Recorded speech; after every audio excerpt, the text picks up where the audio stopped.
وسلام على عباده الذين اصطفى أما بعد گزشتہ جمعے کو آپ حضرات نے چاروں اماموں کے متعلق کافی مفصل مضمون سماعت فرمایا۔ اللہ پاک نے ان کو مرتبے اور مقام عطا فرمائے، اور یہ چار امام بڑے بڑے امام ہیں۔ ان چاروں میں پھر اللہ پاک نے حضرت امام اعظم ابو حنیفہ رحمۃ اللہ علیہ کو امام اعظم بنایا۔ ان حضرات کے فیوض و برکات جاری ہیں۔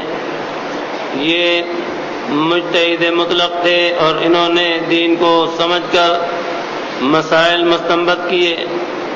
ہم اور آپ حنفی ہیں، امام اعظم ابو حنیفہ رحمۃ اللہ علیہ کے مقلد ہیں، اور ہمیں حقیقت یہ ہے کہ تقلید ہی کا چارہ کار ہے کہ تقلید کے بغیر آدمی بھٹک جاتا ہے۔ اس لیے ہمیں آپ کو ان بزرگوں نے یا ان کے شاگردوں نے جو بات بتائی اور سمجھائی ہے اس پر ہی بغیر چون چرا کے عمل کرتے رہنا چاہیے، اور اپنے اللہ کو راضی کرنے کے لیے ان حضرات کے پیچھے پیچھے چلتے رہیں۔ تو حضرت امام اعظم ابو حنیفہ رحمۃ اللہ علیہ، حضرت امام شافعی رحمۃ اللہ علیہ، حضرت امام مالک رحمۃ اللہ علیہ اور حضرت امام احمد بن حنبل رحمۃ اللہ علیہ ائمہ میں یہ فقہا میں بڑے اونچے مقام رکھتے ہیں۔ جس طرح سے محدثین میں بہت سے محدثین بڑے اونچے مقام رکھتے ہیں، اور اس سے پہلے آپ ان کا تذکرہ بھی سن چکے ہیں کہ اللہ پاک نے ان محدثین میں سب سے زیادہ جو مرتبہ اور مقام عطا فرمایا امام بخاری رحمۃ اللہ علیہ کو عطا فرمایا۔ آخر میں عرض کیا تھا کہ ہمیں آپ کو زیب نہیں دیتا کہ ہم کسی بزرگ کی توہین کریں، ان کی شان میں گستاخی کریں، اپنی زبان کو بند بھی رکھیں اور تمام اللہ والوں سے والہانہ اور بے ساختہ محبت رکھیں۔ یہی محبت کام آئے گی اور بیڑا پار ہونے کا سامان ہوگا۔ اب اس سے آگے بیان سماعت فرمائیں۔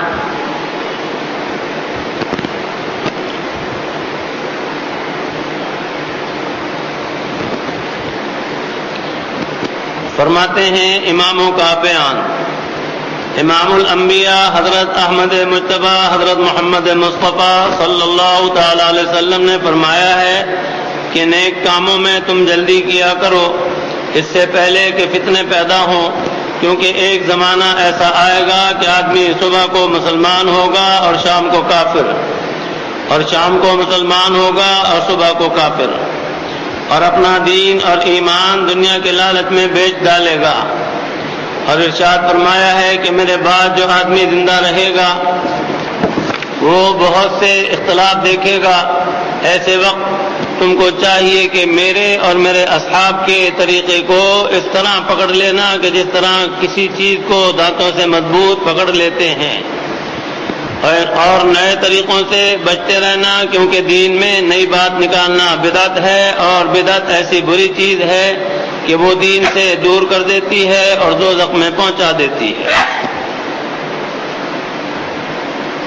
اسی لیے حکم ہے ایاکم والبدعہ فإن البدعة تهدی إلی المعصیہ ومن یعص اللہ ورسولہ فقد ضل وغوی۔ خبردار بدعت کے قریب مت جانا، بدعت سے دور بھاگنا، اس لیے کہ بدعت گمراہی ہے، اور جس کسی نے بھی بدعت کو اختیار کر لیا وہ گمراہ ہو گیا اور نیکی کے راستے سے بہت دور جا پڑا۔ بدعت در حقیقت حضور پاک صلی اللہ تعالی علیہ وسلم کی تعلیمات میں نئی چیز کو نکالنا، اس کو بدعت کہتے ہیں۔ دین سمجھ کر اس کو کرتے رہنا یہ بدعت ہے۔ اللہ اور اس کے رسول نے اس کو ناپسند کیا ہے اور مسترد۔ ہمارے آپ کے لیے اللہ تعالیٰ کا دیا ہوا دین کامل اور مکمل، وہ کافی وافی ہے۔ ہمیں اس کے بعد پھر کسی اور چیز کی سہارے کی ضرورت نہیں ہے۔ اس لیے ہمیں آپ کو بہت ہی زیادہ بدعات و رسومات سے بچنے کی ضرورت ہے۔ حضور پاک صلی اللہ تعالی علیہ وسلم نے ارشاد فرمایا ہے کہ جو بدعت کرے گا اس کے نفل نمازیں اور عبادتیں اور فرض عبادتیں بھی سب مسترد کر دی جائیں گی، قبول نہیں ہوں گی۔ اس لیے بدعات سے بچنا بہت ضروری ہے، اور حضور پاک صلی اللہ تعالی علیہ وسلم کی اتباع بہت ضروری ہے کہ آپ کی سنتوں کو زندہ کرتے رہیں اور ان پر عمل پیرا رہیں۔ آگے ارشاد فرماتے ہیں، حضور اکرم صلی اللہ تعالی علیہ وسلم کے فرمانے کے موافق ایسا ہی ہوا اور ہو رہا ہے کہ لوگوں نے نئے طریقے اور فرقے نکالے۔ مسلمان بھائیوں، دیکھو ہمارے نبی صلی اللہ تعالی علیہ وسلم نے تو ہم کو پہلے ہی بتلا دیا ہے کہ میری امت میں یعنی مسلمانوں میں 73 فرقے ہو جائیں گے، بس ایک فرقہ جنت میں جائے گا اور باقی سب فرقے دوزخ میں جائیں گے۔ آپ کے صحابہ نے عرض کیا کہ یا رسول اللہ، جنت میں کون سا فرقہ جائے گا؟ آپ نے فرمایا جو فرقہ میرے اور میرے صحابہ کے طریقے پر ہوگا وہ جنت میں جائے گا۔ اب ہر فرقے کے لوگ کہتے ہیں کہ ہم ہی رسول اللہ صلی اللہ تعالی علیہ وسلم کے طریقے پر چلتے ہیں اور ہم ہی حق پر ہیں، تو ایسے فتنے کے زمانے میں یہ بات سمجھنے کی اور عمل کرنے کی ہے کہ جس وقت جناب رسول اللہ صلی اللہ تعالی علیہ وسلم دنیا میں موجود تھے، اس وقت آپ کے صحابہ کو، دوستوں کو جس مسئلے کی ضرورت پڑتی تھی آپ سے دریافت کر لیا کرتے تھے، اور جب آپ کی وفات ہو گئی اور آپ کا زمانہ ختم ہو گیا تو دوسرا زمانہ آپ کے صحابہ کا آیا۔ انہوں نے جس طرح آپ صلی اللہ تعالی علیہ وسلم کو عمل کرتے دیکھا، اسی طرح عمل کرتے رہے، اور جب صحابہ کا زمانہ ختم ہونے لگا تو تیسرا زمانہ آیا۔ اس وقت اللہ تعالیٰ نے دین کی حفاظت کے لیے اماموں کو پیدا کیا اور ان کو قرآن و حدیث کے علم کے خزانے عطا فرمائے کہ لوگوں کو اللہ تعالیٰ کے احکام بتلائیں۔ انہوں نے قرآن و حدیث کو اچھی طرح سمجھ کر اور جانچ کر تمام احکام لکھ دیے تاکہ لوگوں کو دین کے احکام قیامت تک معلوم ہوتے رہیں، اور اس برکت والے زمانے کے بڑے بڑے بزرگ عالموں نے ان میں دین کی سمجھ اور مضبوطی دیکھ کر ان کو پسند کیا اور پیشوائی کی سند عطا فرمائی کہ سب لوگ قیامت تک ان کے بتلائے ہوئے مسئلوں پر عمل کریں۔ جن لوگوں نے امام شافعی رحمۃ اللہ علیہ کے بتلائے ہوئے مسئلوں پر عمل کیا وہ شافعی کہلائے، اسی طرح مالکی اور حنبلی کہلائے اور مشہور ہوئے۔ ان چاروں اماموں کے بتلائے ہوئے مسئلوں پر عمل کریں، اور جن لوگوں نے امام اعظم ابو حنیفہ رحمۃ اللہ علیہ کے مسئلوں پر عمل کیا وہ حنفی کہلاتے ہیں۔ ان کے بتائے ہوئے مسئلوں پر عمل کرنا بلا شبہ قرآن و حدیث ہی پر عمل کرنا ہے۔ ان کے خلاف مسئلے اور طریقے نکالنا بددینی، اور ان چاروں اماموں کے مسئلوں پر چلنے والوں کو مقلد اور اہل سنت کہتے ہیں۔ ہندوستان میں بہت زیادہ لوگ امام اعظم ابو حنیفہ رحمۃ اللہ علیہ کے مقلد ہیں، ان کو حنفی کہتے ہیں۔ مختصراً حضرت امام اعظم ابو حنیفہ رحمۃ اللہ علیہ کے حالات شریفہ۔ آپ کا اسم شریف نعمان اور کنیت ابو حنیفہ اور لقب امام اعظم ہے۔ نوشیرواں جو ملک فارس کا بادشاہ تھا، آپ اس کی اولاد میں سے ہیں۔ آپ کے والد کا نام ثابت ہے۔ آپ سن 80 ہجری میں پیدا ہوئے۔ یہ وہ زمانہ تھا کہ جناب رسول اللہ صلی اللہ تعالی علیہ وسلم کے بعض صحابہ اس وقت موجود تھے۔ چھوٹی سی عمر میں آپ کو دین کے علم پڑھنے کا شوق ہوا اور قرآن مجید 7 قراءتوں میں پڑھا اور 4000 عالموں سے قرآن و حدیث کا علم پڑھا۔ آپ کے استاد بڑے بڑے بزرگ اور پرہیزگار تھے۔ آپ کے شاگرد بھی بڑے بڑے عالم اور بزرگ ہوئے، جیسے حضرت امام یوسف رحمۃ اللہ علیہ اور حضرت امام محمد رحمۃ اللہ علیہ اور حضرت فضیل بن عیاض رحمۃ اللہ علیہ اور حضرت ابراہیم بن ادم رحمۃ اللہ علیہ اور حضرت بشر حافی رحمۃ اللہ علیہ اور حضرت داؤد طائی رحمۃ اللہ علیہ۔ حضرت امام اعظم ابو حنیفہ رحمۃ اللہ علیہ کی سب سے بڑی بزرگی یہ ہے کہ آپ نے امام الانبیاء حضرت محمد مصطفیٰ صلی اللہ تعالی علیہ وسلم کے کئی صحابہ کی زیارت کی ہے، اور جس شخص نے مسلمان ہونے کی حالت میں حضور اکرم صلی اللہ تعالی علیہ وسلم کے صحابہ کو دیکھا اس کو تابعی کہتے ہیں۔ اور تابعی کے بارے میں حضور اکرم صلی اللہ تعالی علیہ وسلم فرماتے ہیں کہ جس نے میرے دیکھنے والے مسلمان یعنی صحابی کو دیکھا وہ دوزخ میں نہیں جائے گا، تو آپ کو تابعی ہونے کی بزرگی بھی حاصل ہے۔ روشنی ہاتھوں میں دے دی ہے تیرے، راہ سیدھی اب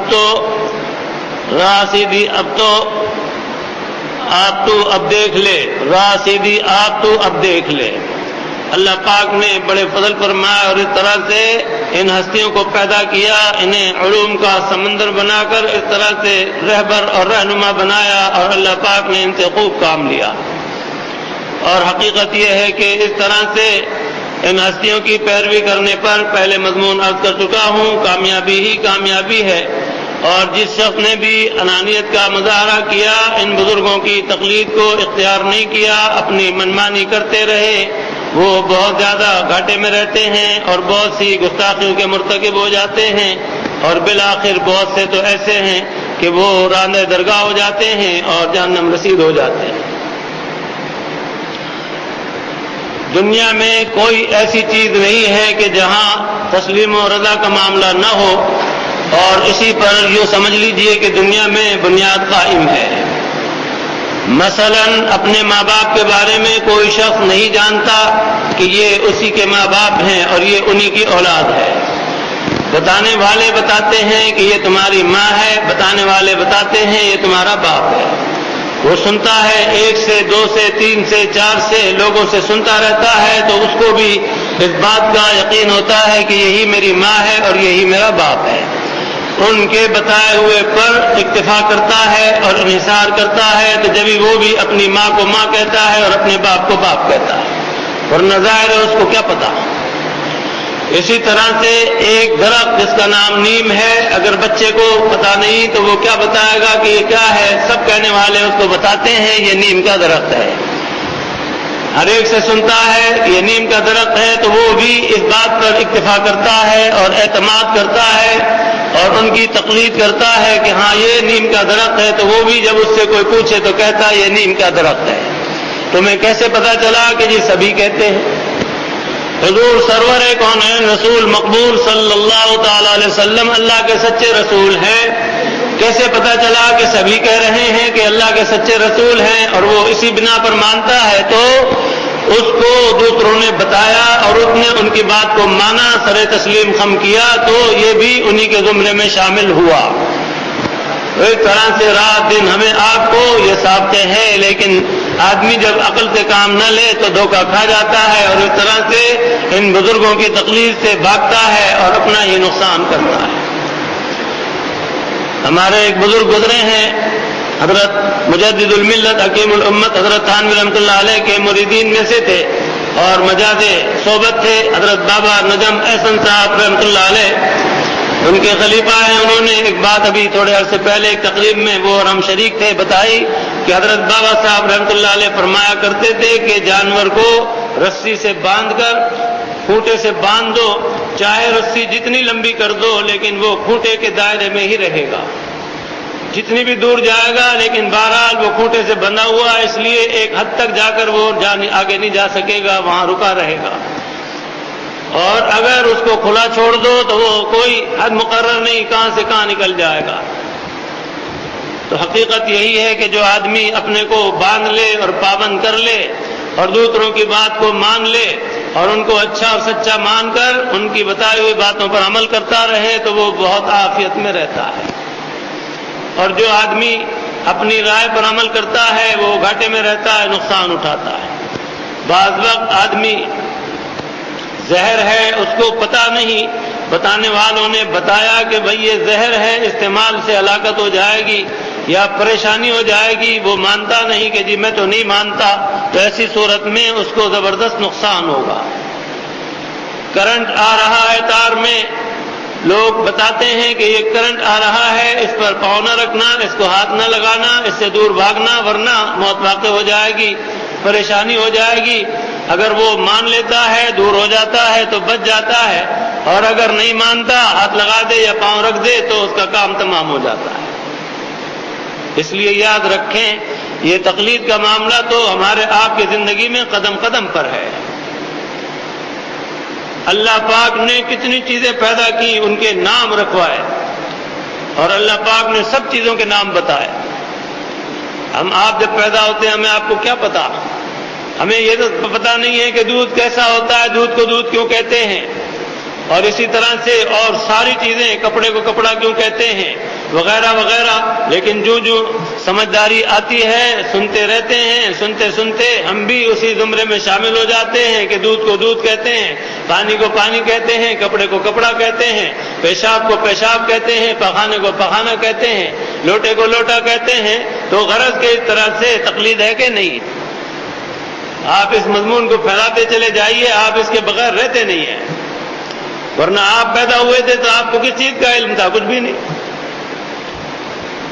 تو اس لیے یاد رکھیے کہ دین کے معاملے میں تقلید اور بھی زیادہ ضروری ہے۔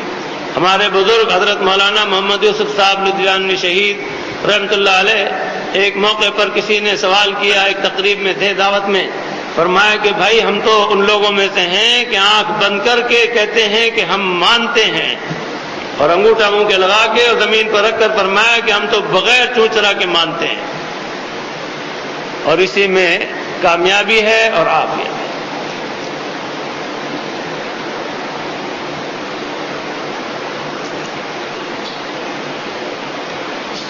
ڈاکٹر کے پاس آپ گئے، حالات بتائے یا نبض دکھائی، ڈاکٹر صاحب نے آپ کے لیے دوائیں تجویز کر دی، گولیاں، کیپسول، انجیکشن، اور اس طرح سے کچھ کھانے پینے کے لیے بتا دیا، کچھ پرہیز کا سلسلہ بتا دیا، تو آپ ان سے یہ نہیں پوچھتے کہ اس میں کیا کیا ملا ہوا ہے دوائی کے اندر، اور یہ دوا کس طرح تیار ہوئی، اور یہ کیا کیا فائدے رکھتی ہے، کیا کیا نقصان۔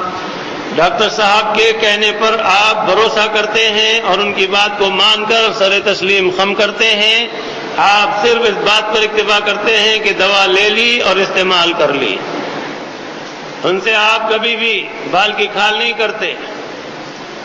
ڈرپ لگانی ہو تو اس کے اندر آپ بال کی کھال نہیں کرتے کہ جی مجھے اس کے فائدے بتائیں، یہ فائدہ کرے گی کہ نہیں، اور اس میں کیا کیا ملا ہوا ہے، وہاں سب جو ہے سر تسلیم خم کرتے ہیں۔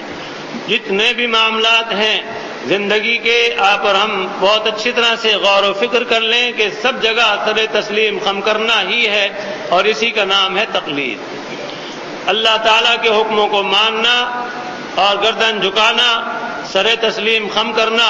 جو اس کے ماہر ہیں انہوں نے جب کہا کہ یہ طرح ہے، ہم نے کہا کہ آمنا اور صدقنا، یہی تقلید ہے۔ اور جس کسی نے بھی روگردانی کی تو وہ پھر اپنی منمانی کرتا ہے، اور منمانی کر کے دھوکہ کھاتا ہے اور راستے سے بھٹک جاتا ہے۔ ایسے بہت لوگ دنیا میں موجود ہیں اور گزشتہ زمانوں میں بھی رہے کہ جنہوں نے دھوکے کھائے اور اپنا راستہ انہوں نے بدل لیا، اور آگے جانے کے بعد انہیں پتہ چلا کہ وہ تو راندہ درگاہ ہو چکے ہیں۔ اس لیے کسی بھی اللہ والے سے وابستگی یہ بہت زبردست نفع کی چیز ہے، اور خاص طور سے اماموں سے وابستگی۔ اب اپنا وہ ہے کہ آدمی کی سوچ جس طرف جاتی ہے تو ان کو مضبوطی سے پکڑ لے اور ان کے مسلک پر مضبوط رہے، اور اس طرح سے اپنا کام جاری رکھے، اللہ پاک کی مہربانی ہوگی اور کرم ہوگا۔ حضور سرور کونین رسول مقبول صلی اللہ تعالی علیہ وسلم نے اپنے صحابہ کے بارے میں فرمایا ہے، اصحابی کالنجوم بأیہم اقتدیتم اہتدیتم، میرے صحابہ ستاروں کی مانند ہیں، تم جس کسی کی بھی بات مان لو گے اور پیروی کر لو گے تو راستہ پا لو گے۔ اسی طرح بالکل ائمہ کا معاملہ ہے کہ جو بھی کسی بھی امام سے وابستہ ہوئے اور ان کی باتوں کو تسلیم کرتے ہوئے چلے تو اللہ پاک کی مہربانی رہے گی کہ راہ راست پر رہیں گے اور کام ٹھیک رہیں گے، اور جہاں اپنی منمانی آ جاتی ہے کام گڑبڑ ہو جاتے ہیں۔ آج کے دور میں تو فتنوں کا دور ہے، بہت ہی زیادہ فتنہ انگیزیاں ہو رہی ہیں، دین کے اندر چاہتے ہیں کہ کانٹ چھانٹ ہو جائے، اور اس طرح سے بے دینی کو پھیلانے کی بھرپور کوشش کرتے ہیں۔ بتیرے ان کے حامی بھی ہو جاتے ہیں، اور بتیرے اللہ پاک کے حکموں پر چلنے والے بھی رہتے ہیں۔ بہرحال عافیت کا راستہ یہی ہے کہ جو اللہ والوں نے، اماموں نے، محدثوں نے، مفسروں نے بتایا ہے، اللہ کا پیارا راستہ صراط مستقیم، اور حضور پاک صلی اللہ تعالی علیہ وسلم تعلیمات دے کر گئے، اس کو مضبوطی سے تھامے رہیں، اور آپ نے فرمایا کہ اس طرح اس کو دانتوں سے مضبوط پکڑ لو کہ چھوٹنے نہ پائے۔ ہاتھوں سے بھی آدمی مضبوط پکڑتا ہے، اور جب بہت زیادہ کوشش کرتا ہے تو دانتوں سے بھی پکڑتا ہے اور اس چیز کو جانے نہیں دیتا۔ تو اس لیے آپ نے فرمایا عضوا علیہا بالنواجذ، اس کو دانتوں سے مضبوط پکڑ لو، اور اس طرح سے حقیقت ہے کہ جس کسی نے بھی مضبوطی سے پکڑا تو وہ منزل مقصود پر پہنچ گیا۔ حضرت امام اعظم ابو حنیفہ رحمۃ اللہ علیہ کے بارے میں پیش گوئی بخاری شریف اور مسلم شریف میں لکھا ہے کہ جناب رسول اللہ صلی اللہ تعالی علیہ وسلم نے فرمایا کہ ملک پارس میں اللہ کا ایک ایسا بندہ ہوگا کہ اگر علم آسمان پر بھی ہو تو وہ علم کو آسمان پر سے بھی اتار لائے گا اور علم کو حاصل کرے گا۔ یہ پیشن گوئی امام اعظم ابو حنیفہ رحمۃ اللہ علیہ کے لیے ہے، کیونکہ ملک فارس میں آپ کے برابر کوئی عالم نہیں ہوا۔ یہ خاص بزرگی بھی آپ کو حاصل ہے، آپ کی پرہیزگاری اور عبادت۔ آپ کی وفات کے بعد حضرت حسن بن عماد رحمۃ اللہ علیہ جو اس وقت بہت بڑے بزرگ تھے، آپ کو غسل دیتے وقت انہوں نے فرمایا کہ آپ پر اللہ کی رحمتیں ہیں کہ آپ 30 برس سے ہمیشہ روزہ رکھتے رہے اور 40 برس عشاء کے وضو سے آپ نے صبح کی نماز پڑھی اور ساری رات نفل نمازوں میں قرآن پڑھا اور اپنی وفات کی جگہ آپ نے 1000 قرآن ختم کیے۔ دوپہر کو کچھ تھوڑا سا آرام کر لیتے تھے، باقی ہر وقت علم کے پڑھانے میں لگے رہتے تھے۔ آپ نے 55 حج کیے۔ حضرت امام شافعی رحمۃ اللہ علیہ فرماتے تھے کہ میں نے ابو حنیفہ رحمۃ اللہ علیہ سے زیادہ کسی کا علم نہ پایا، اور جس نے آپ کی کتابیں نہیں دیکھی اس کو علم میں کمال حاصل نہ ہوا۔ آپ کی پرہیزگاری کا یہ حال تھا کہ جس پر آپ کا قرض ہوتا آپ اس کی دیوار کے سایہ میں کھڑے نہ ہوتے تھے کہ سود لینے کا گناہ نہ ہو جائے۔ کرامتیں آپ کی بہت سی ہیں، یہاں برکت کے لیے ایک ہی کرامت لکھی جاتی ہے۔ ایک دفعہ آپ حضور اکرم صلی اللہ تعالی علیہ وسلم کے روضہ انور پر حاضر ہوئے اور آپ نے آواز سے فرمایا السلام علیکم یا سید المرسلین۔ اس وقت روضہ انور سے جواب آیا وعلیکم السلام یا امام المسلمین۔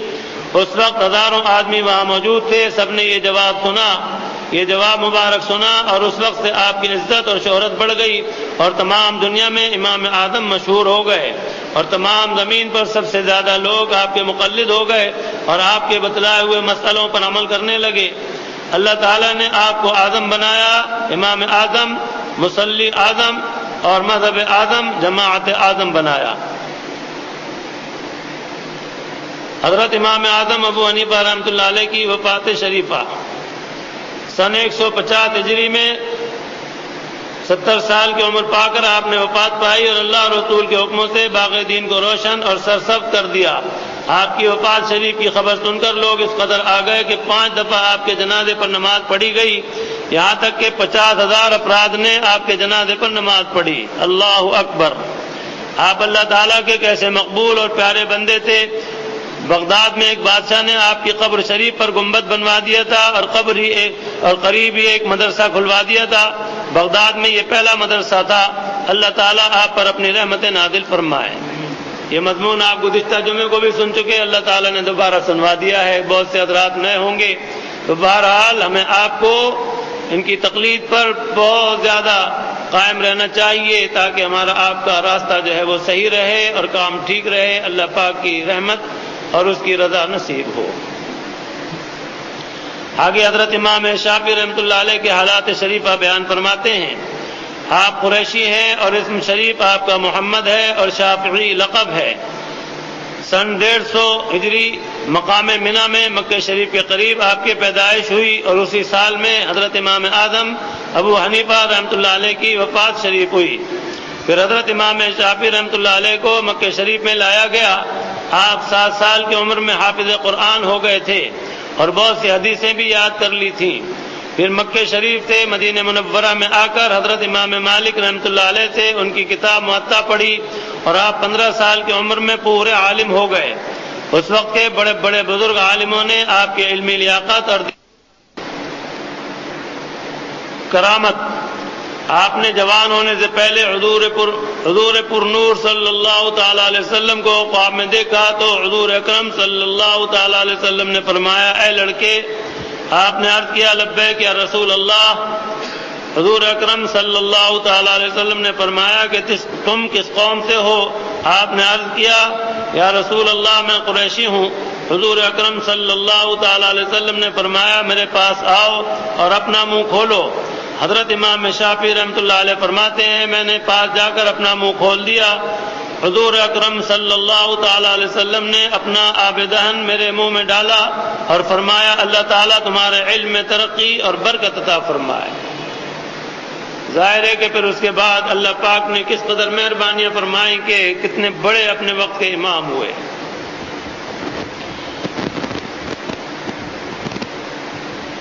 آپ فرماتے ہیں کہ اس خواب کے بعد علم و حدیث میں مجھ سے کوئی غلطی نہیں ہوئی۔ آپ جب علم کی پڑھائی سے فارغ ہوئے تو حضرت امام مالک رحمۃ اللہ علیہ سے اجازت لے کر بغداد میں گئے، وہاں کے عالموں کو امتحان دیا اور سند حاصل کی، پھر مکہ شریف میں تشریف لے آئے، پھر بغداد میں گئے، پھر وہاں سے مصر میں گئے اور وہاں رہ کر کتابیں لکھی اور علم پڑھانے میں مشغول ہوئے۔ منا میں پیدا ہوئے حج کے موقع پر، ظاہر ہے کہ وہاں رہنے کا کوئی کام تو نہیں سوائے حج کے موقعوں کے، تو اللہ پاک کی شان ہے کہ ولادت بھی بڑے انوکھے طریقے سے وہاں پر حج کے زمانے میں ہوئی اور بہت ہی زبردست ذہین تھے۔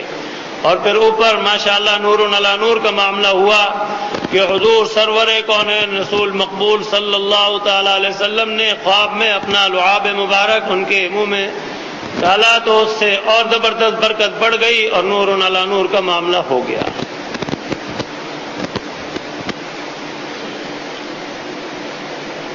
چودہ کتابیں اصول دین میں اور 100 سے زیادہ فروعات دین میں لکھی۔ حضرت امام احمد بن حنبل رحمۃ اللہ علیہ 3 لاکھ حدیثوں کے حافظ تھے، پھر بھی آپ کے شاگرد ہوئے۔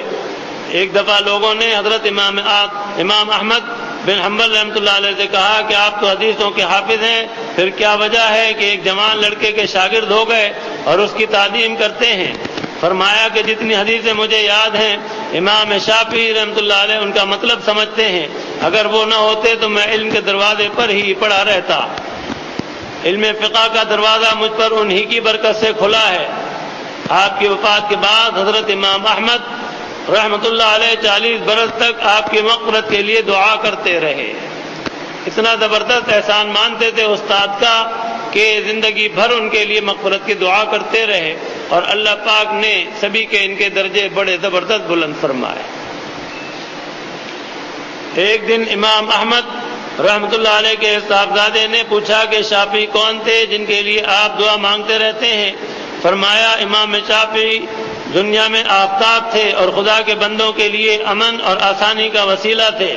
سبحان اللہ، حضرت امام شافعی رحمۃ اللہ علیہ بھی کیسی مبارک شان رکھتے تھے۔ جمعے کے دن 204 ہجری میں آپ نے وفات پائی، اللہ تعالیٰ ان پر اپنی خاص رحمتیں نازل فرمائے۔ دین کی خدمت میں لگے رہے اور اللہ پاک نے بہت کام لیا، اور اس طرح سے رہتی دنیا تک ان کے فیوض و برکات جاری اور ساری ہو گئے۔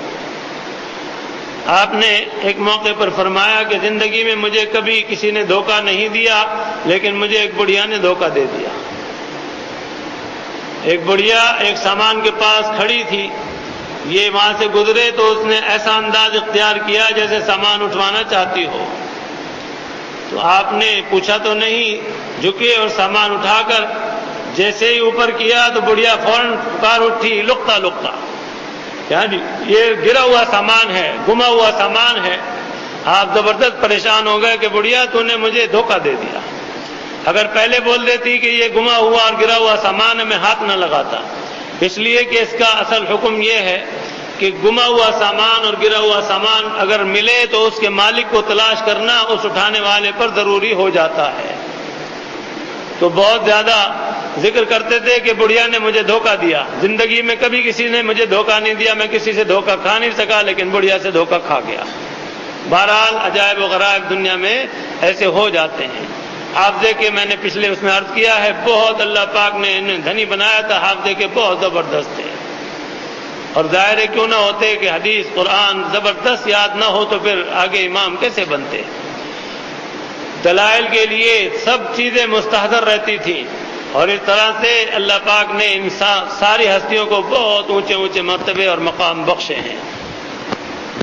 ہم سب کے لیے دعائیں خیر کرتے رہا کریں، ان ہستیوں نے ہمارے سب کے لیے دعائیں کی، ہم ان سب کے لیے بھی دعائیں کرتے رہیں، اور ایصال ثواب میں کبھی بھی فراموش نہ کیا کریں۔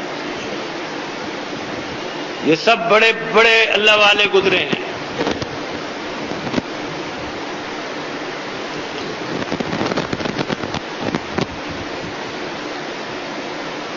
حضرت امام مالک رحمۃ اللہ علیہ کے حالات شریفہ۔ آپ اپنی والدہ ماجدہ کے پیٹ میں 2 برس رہے اور سن 95 ہجری میں پیدا ہوئے اور 84 سال کی عمر شریف پا کر اس دنیا پانی کو چھوڑا۔ پہلے بھی عرض کیا میں نے کہ خصوصیت تھی ان کی کہ 2 سال پیٹ میں رہے۔ ہمارے ایک دوست تھے، نمازی تھے،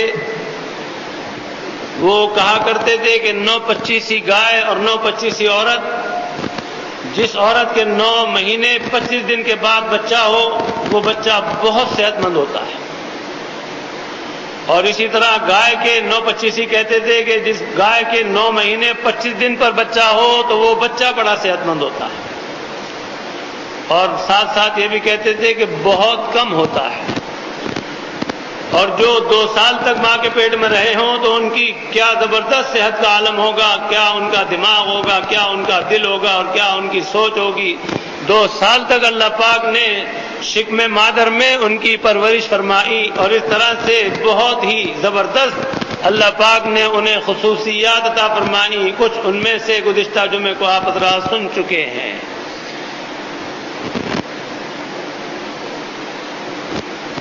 آپ کو حدیثوں کے یاد کرنے کا بہت شوق تھا، اور حضور اکرم صلی اللہ تعالی علیہ وسلم کی سنت کے بڑے عاشق تھے۔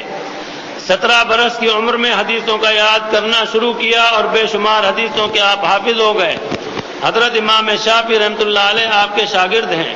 آپ نے اپنی کتاب موطا میں سے 1000 حدیثیں شاگردوں کو پڑھائیں، اور تمام عمر مدینہ شریف میں رہے۔ جب آپ حدیث شریف پڑھانے بیٹھتے تو وضو کر کے خوشبو لگاتے اور فرماتے کہ میرا دل اس سے بہت خوش ہوتا ہے کہ جناب رسول اللہ صلی اللہ تعالی علیہ وسلم کی حدیثوں کی خوب تعظیم کروں۔ بڑے مؤدب تھے، اور سارے ہی یہ امام اور محدثین فقہا بڑے بڑے مؤدب گزرے ہیں۔ بے وضو تو یہ حضرات رہا ہی نہیں کرتے تھے، ہمیشہ باوضو رہتے تھے، اور پھر بھی بڑا اہتمام رکھتے تھے کہ حدیثیں پڑھانے سے پہلے نمازیں پڑھتے تھے، تلاوت کرتے تھے، اللہ تعالیٰ کی طرف رجوع کرتے تھے، اور اس کے بعد پھر حدیثیں پڑھاتے تھے۔ یہ حدیثیں عام الفاظ میں آپ اور ہم حدیثیں کہتے ہیں، اور ویسے حضرات بزرگان دین انفاس قدسیہ کہتے ہیں۔ یہ انفاس قدسیہ اللہ پاک نے حضور پاک صلی اللہ تعالی علیہ وسلم کی زبان مبارک کے نکلے ہوئے کلمات ہیں کہ جن کو انفاس قدسیہ کا مرتبہ عطا فرمایا، اور یہ وہ سانس اور یہ وہ کلمات کہ جن میں اللہ پاک نے زبردست شان رکھی کہ آپ کے کلام کا بھی کوئی آدمی مقابل نہ ہو سکا، اور آپ کے کلام کو بھی چیلنج نہ کر سکا۔ جس طرح اللہ کے کلام کو کوئی اللہ نے چیلنج کیا، بندوں میں کوئی قبول نہ کر سکا، اسی طرح سے حضور پاک صلی اللہ تعالی علیہ وسلم کے کلام کو بھی کوئی شخص بدل نہ سکا، اور آپ کے کلام کے مقابل کوئی کلام لا نہ سکا۔ اتنی فصاحت اور بلاغت تھی۔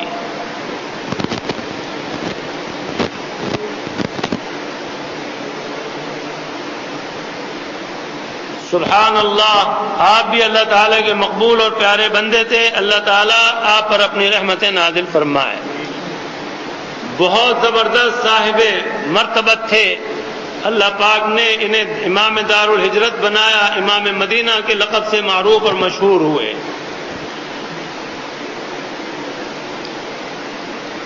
حضرت امام احمد بن حنبل رحمۃ اللہ علیہ کے حالات شریفہ۔ سن 164 ہجری شہر بغداد میں آپ پیدا ہوئے، اور سن 241 میں 77 برس کی عمر میں آپ نے وفات پائی۔ آپ علم حدیث اور فقہ میں، یعنی حدیثوں کا مطلب سمجھنے میں، حضرت امام شافعی رحمۃ اللہ علیہ کے شاگرد ہیں، اور آپ کے شاگرد بھی بڑے بڑے درجے کے عالم اور امام ہوئے، جیسے امام بخاری رحمۃ اللہ علیہ اور امام مسلم رحمۃ اللہ علیہ۔ آپ کی دعا بہت جلد قبول ہوتی تھی۔ حضرت امام شافعی رحمۃ اللہ علیہ نے آپ کے بارے میں فرمایا ہے کہ میں نے بغداد میں احمد بن حنبل کے برابر پرہیزگاری اور علمی لیاقت میں کسی کو نہیں چھوڑا۔ آپ کی کتاب مسند شریف علم حدیث میں بڑی معتبر اور مشہور ہے، مسند احمد بن حنبل۔ اس میں 30,000 سے زیادہ حدیثیں ہیں۔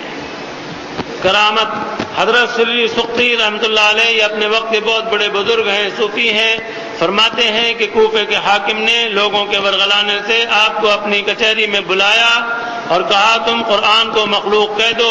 آپ نے جواب دیا کہ قرآن مجید اللہ تعالیٰ کا کلام ہے، میں اس کو مخلوق نہیں کہہ سکتا۔ یہ جواب سن کر حاکم نے آپ کے ہاتھ پاؤں بندھوا کر اوپر لٹکا دیا اور حکم دیا کہ ان کے کوڑے مارو۔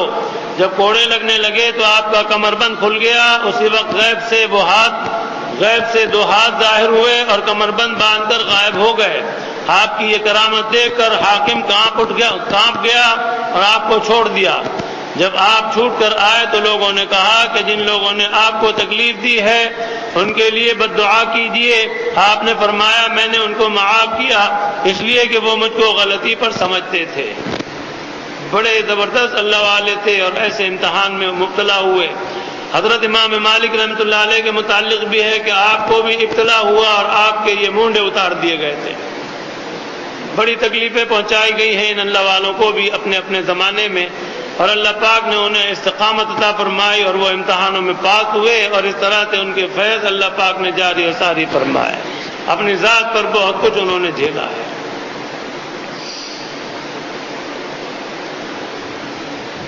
ویسے ایک بات ہے، ہم اپنی زندگی میں دیکھتے ہیں بہت سے واقعات، جو بھی کسی اللہ والے کو برا کہتا ہے، برا سمجھتا ہے، برائی کرتا ہے اور ان کے بارے میں دل میں کینہ رکھتا ہے، کالک رکھتا ہے، اس کو اللہ پاک کسی نہ کسی وقت پکڑتے ضرور ہیں۔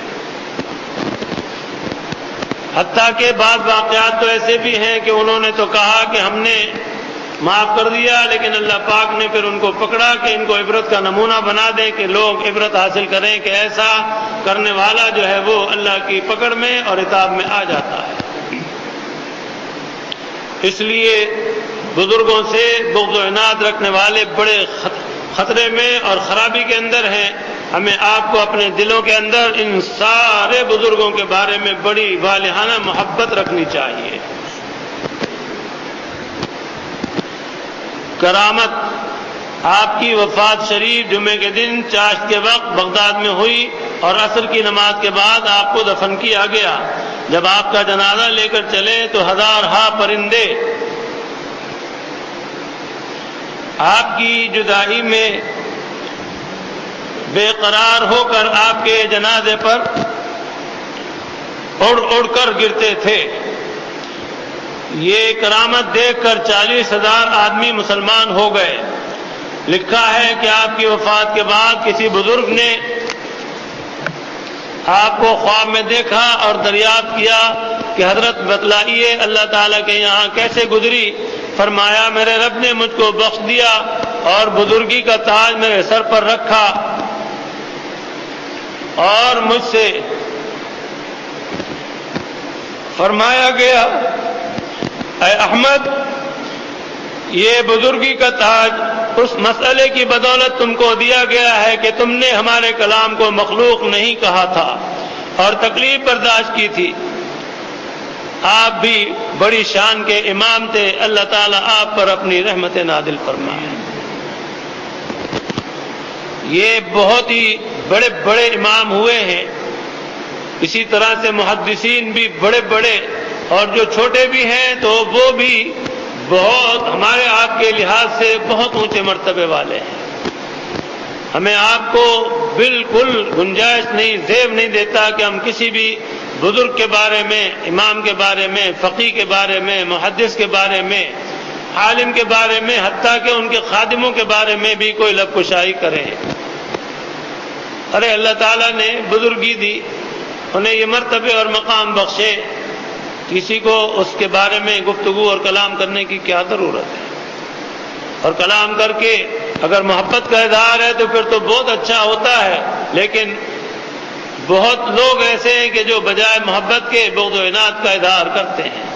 ان بزرگوں کی شان میں کوئی فرق نہیں آتا، ان کی بزرگی اور مزید بڑھتی ہے اور بولنے والے جو ہیں وہ خسارے میں پڑ جاتے ہیں۔ آپ کو اور اپنے کو بہت نصیحت کرتا ہوں عورتوں کو بھی اور مردوں کو بھی، جوانوں کو بھی اور بوڑھوں کو بھی یاد رکھیں کہ کبھی بھی اللہ والوں کو برا نہ سمجھیں، اور اللہ والوں کا معاملہ اللہ تعالیٰ کے ساتھ ہے، اللہ تعالیٰ کا ان کے ساتھ ہے، وہ جانے اور ان کا معاملہ۔ بہت سے لوگ ہیں جو رائے دہی کرتے ہیں اور اپنی رائے کو ظاہر کر کے فخر محسوس کرتے ہیں، انہیں پتہ نہیں چلتا کہ وہ کام خراب کر گئے اپنا۔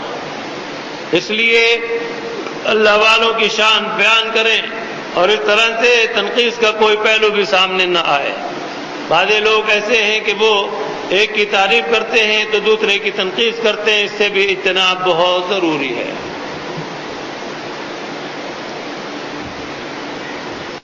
ہمارے زمانے کے بھی ہم نے بہت سے بزرگوں کو دیکھا، بزرگوں کی شان میں گستاخی کرنے والوں کو بھی دیکھا کہ انہوں نے کہا، برا سمجھا اور اللہ پاک کی پکڑ متوجہ ہوئی اور ان کو عبرت کا نمونہ بنا دیا۔ تو ظاہر ہے کہ جو بہت بڑے بڑے مرتبے کے بزرگ ہیں، ان حضرات کو اگر کوئی برا کہے گا تو اللہ پاک کو برا نہ لگے گا، اور جب اللہ پاک کو برا لگے گا تو پھر اللہ پاک پکڑنے پر آئیں گے، تو یقینی بات ہے کہ اللہ پاک جیتیں گے اور وہ گڑبڑ کرنے والا ہارے گا اور مصیبت میں، عذاب میں پڑے گا۔ حضرت امام یوسف رحمۃ اللہ علیہ کے حالات۔ آپ حضرت امام اعظم ابو حنیفہ رحمۃ اللہ علیہ کے شاگرد ہیں، آپ 3 بادشاہوں کے یہاں قاضی بھی رہے ہیں، آپ دن رات دین کی خدمت میں لگے رہتے تھے، لیکن پھر بھی دن رات میں علاوہ فرض نمازوں کے 200 رکعت نماز نفل پڑھتے تھے۔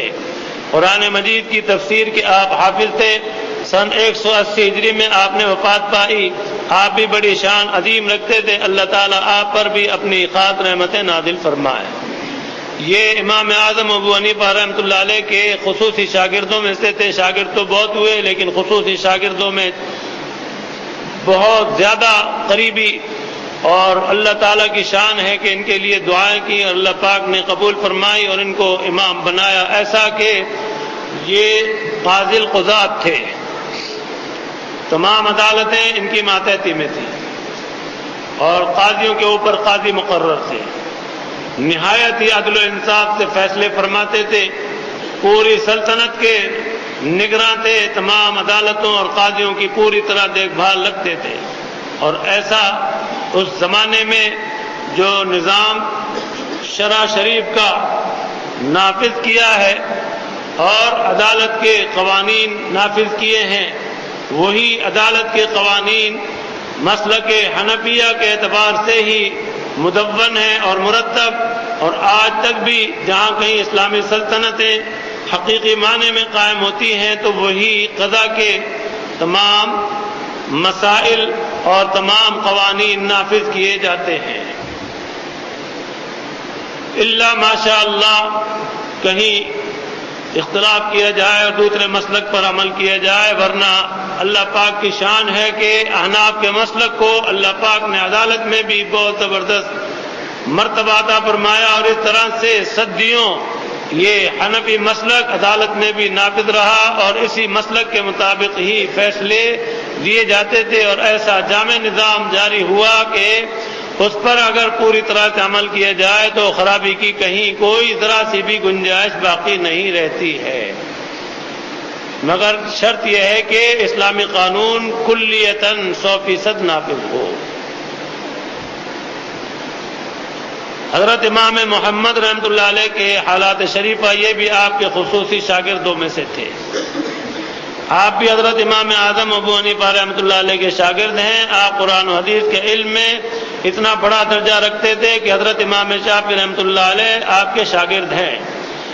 آپ کے اور بھی شاگرد بڑے بڑے بزرگ عالم ہوئے، 999 کتابیں دین کی خدمت میں آپ نے لکھی۔ سن 180 ہجری میں آپ نے وفات پائی۔ آپ بھی بڑی شان کے امام تھے۔ جب شروع میں حضرت امام اعظم ابو حنیفہ رحمۃ اللہ علیہ کے پاس آئے تو آپ نے امتحان لیا اور فرمایا کہ محمد بڑے پیسے والے آدمی تھے، بہت زیادہ، کہ تم دین سیکھ سکتے ہو اگر ایک امتحان لیا جائے اس میں پاس ہو۔ جاؤ بازار میں اور جا کر 3 اوجڑیاں لے کر آؤ۔ کوئی اور تو ہوتا فرمایا کہ سامنے کھلی لے کر آنا، کوئی اور ہوتا تو تھیلے میں ڈال کے تینوں آرام سے لے آتا، کوئی پریشانی نہیں تھی۔ تو گئے بازار سے اوجڑیاں خریدی، ماں اس کے تمام ملبے کے، اور ایک ہاتھ میں ایک پکڑی، ایک ہاتھ میں ایک پکڑی، اور تیسری جو تھی اس کو منہ میں پکڑا، اور اسی طرح سے تینوں کو پکڑے ہوئے بازار بھرا ہوا تھا اس کے بیچ سے نکلے ہوئے چلے آئے، اور جب آئے امام صاحب کے سامنے تو فرمایا کہ اب تم جو ہے کام کے ہو جاؤ گے۔ پھر آپ نے انہیں جو شاگردی کا شرف بخشا ہے اور مسائل سکھائے، دین سکھایا، حدیث سکھائے، قرآن سکھایا، تو ماشاءاللہ یہ بڑے، آپ اندازہ فرمائیے اتنے بڑے مرتبے کے ہوئے کہ امام شافعی رحمۃ اللہ علیہ کے استاد ہیں۔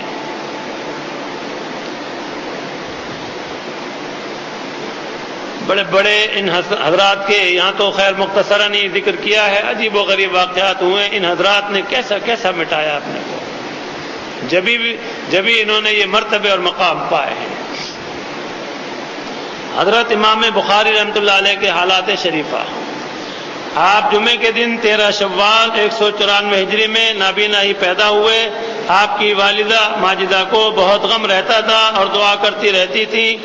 حضرت ابراہیم علیہ السلام ان کو خواب میں نظر آئے اور فرمایا، بیٹی تمہارے بیٹے کی آنکھیں درست ہو گئیں، اللہ تعالیٰ کو تمہارا رونا اور دعا کرنا بہت پسند آیا۔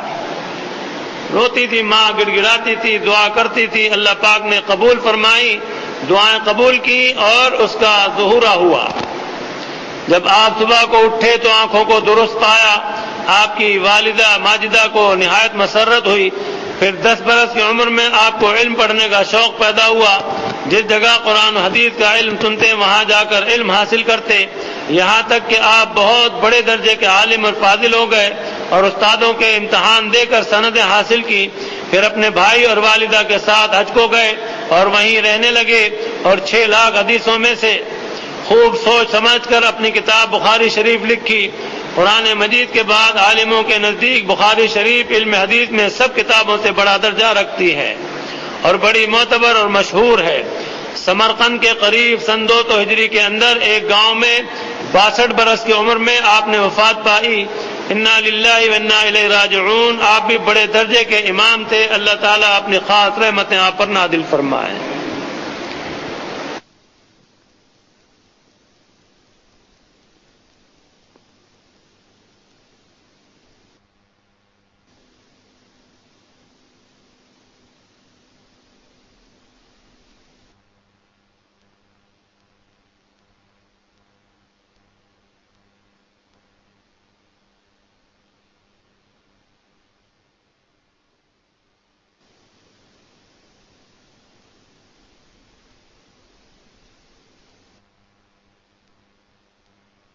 ہوتے ہیں اللہ والوں کے ہمیشہ حاسد پیدا ہو جاتے ہیں، تو ان کو بھی بہت ستایا، مجبور ہو کر اپنا علاقہ چھوڑا، دوسرے علاقے میں جا کر رہے، اور اس طرح سے اللہ کی شان ہے کہ آخر عمر میں پھر نابینا ہو گئے۔ والدہ ماجدہ کی دعا کو اللہ پاک نے قبول کر کے دکھایا، کام لینا تھا۔ بخاری شریف جو ہے یہ حدیث کی کتابوں میں سب سے اول نمبر ہے، اور اللہ کی شان دیکھیے، پچھلے دنوں عرض کر چکا ہوں، ان کتابوں کا جب آپ نے ذکر سنا 1-2 جمعے پہلے کہ اللہ پاک نے اتنی قبولیت عطا فرمائی ہے کہ اس کے بارے میں حضرات بزرگان دین نے، تمام محدثین اور علماء کرام نے فرمایا ہے کہ اصح الکتب بعد کتاب اللہ الصحیح البخاری، کہ کتاب اللہ کے بعد سب سے صحیح کتاب جو ہے وہ بخاری شریف ہے۔ بڑے ہی ادب اور اہتمام کے ساتھ لکھا کرتے تھے، اور اس طرح سے جو ان کی شرائط تھی اس پر انہوں نے حدیثوں کو جب پورا پایا وہ حدیثیں لکھی، اس طرح سے 5 لاکھ 6 لاکھ میں سے 5000 کو جمع فرمایا، اور 30 اس کے حصے ہیں جن کو 30 پارے کہا جاتا ہے۔ اور ہمارے ہی علماء کرام یعنی احناف حضرات ہی، جہاں تک بھی میں سن سکا ہوں اور سمجھ سکا ہوں اور دیکھ سکا ہوں کہ یہ مسلکاً شافعی تھے، اتنے بڑے امام تھے لیکن امام شافعی رحمۃ اللہ علیہ کے مقلد تھے۔ ایک عام آدمی کو سوچنا چاہیے کہ اتنے بڑے امام جس پر کہ وہ غیر مقلد بھی باتیں کرتے ہیں کہ جی ہم امام بخاری کو مانتے ہیں، بخاری کو مانتے ہیں، ذرا ان کو بھی تو دیکھیں کہ وہ خود مقلد تھے امام شافعی رحمۃ اللہ علیہ کے۔ چنانچہ اس طرح سے اس کتاب کو اللہ پاک نے ایسی قبولیت بخشی ہے کہ احناف حضرات ہی علماء کرام مدارس اسلامیہ میں اس کو پڑھاتے ہیں اور اول سے آخر تک پڑھاتے ہیں، باقاعدہ اس کے 30 پارے جو ہیں ان سب کو پورا پڑھاتے ہیں اور تکمیل ہوتی ہے۔ ابتدا میں بھی بہت اہتمام کیا جاتا ہے اور انتہا میں بھی تکمیل پر بہت زیادہ اہتمام ہوتا ہے۔ اس کے فضائل میں ہے کہ ختم بخاری پر دعائیں بہت قبول ہوتی ہیں، جس طرح ختم قرآن پر دعائیں بہت قبول ہوتی ہیں، اور اللہ پاک نے انہیں وہ تقوی، پرہیزگاری اور وہ سمجھداری عطا فرمائی تھی جو بے مثال ہے۔ ویسے تو سارے ہی بخاری شریف کرتے ہیں، لیکن اس کے سمجھنے والے جو ہے وہ وہی لوگ ہیں کہ جو اس کو پوری طرح پڑھتے اور پڑھاتے ہیں۔ باقی تو دعویٰ کرنے والے بتیرے، اور اللہ کی شان دیکھیے، اللہ پناہ میں رکھے۔ میں نے سنا ہے ایک شخص نے ترجمہ کیا، وہ ترجمہ ہمارے پاکستان میں بہت عام ہے، اس کا لکھنے والا یعنی ترجمہ کرنے والا آخر میں چونکہ غیر مقلد تھا، اس بنا پر وہ ملحد اور مرتد ہو کر مرا ہے۔ اللہ کی پناہ۔ بزرگوں کو برا سمجھتا تھا، لیکن اللہ جانے دنیا کی خاطر کس خاطر اس نے ترجمہ کیا، اور اس طرح سے آخر اس کا کتنا بھیانک اور خطرناک ہوا کہ وہ مرتد ہو کر مرا۔ اس لیے یاد رکھیے کہ بڑے بڑے امام گزرے ہیں، یہ جتنے بھی محدثین ہیں سارے کے سارے یہ مقلد ہیں۔ امام مالک رحمۃ اللہ علیہ کے ہوں، امام شافعی رحمۃ اللہ علیہ کے ہوں، امام اعظم ابو حنیفہ رحمۃ اللہ علیہ کے ہوں، یا امام احمد بن حنبل رحمۃ اللہ علیہ کے ہوں، کسی نہ کسی کے مقلد ہیں۔ امام ابو یوسف رحمۃ اللہ علیہ اتنے بڑے امام اپنے وقت کے قاضی القضات، لیکن یہ مقلد ہیں امام اعظم ابو حنیفہ رحمۃ اللہ علیہ کے۔ تو بہرحال عرض کرنے کا مقصد ہے آپ حضرات کو یہ بات سمجھانی ہے کہ تقلید کے اندر ہی فائدہ ہے اور اسی میں کامیابی ہے۔ تقلید سے راہ فرار اختیار مت کرنا، ورنہ راستہ بھٹک جاؤ گے۔ بڑے بڑے اللہ والے جب مقلد رہے تو ایک عام آدمی غیر مقلد ہو جائے گا تو وہ پھر راستے پر کہاں رہ سکے گا۔ اور حقیقت یہ ہے کہ جو ہم دیکھتے ہیں کہ مختلف انداز ہیں۔ حضور پاک صلی اللہ تعالی علیہ وسلم کی سنت ہے سر ڈھک کر نماز پڑھنا، ٹوپی پہننا، امامہ باندھنا۔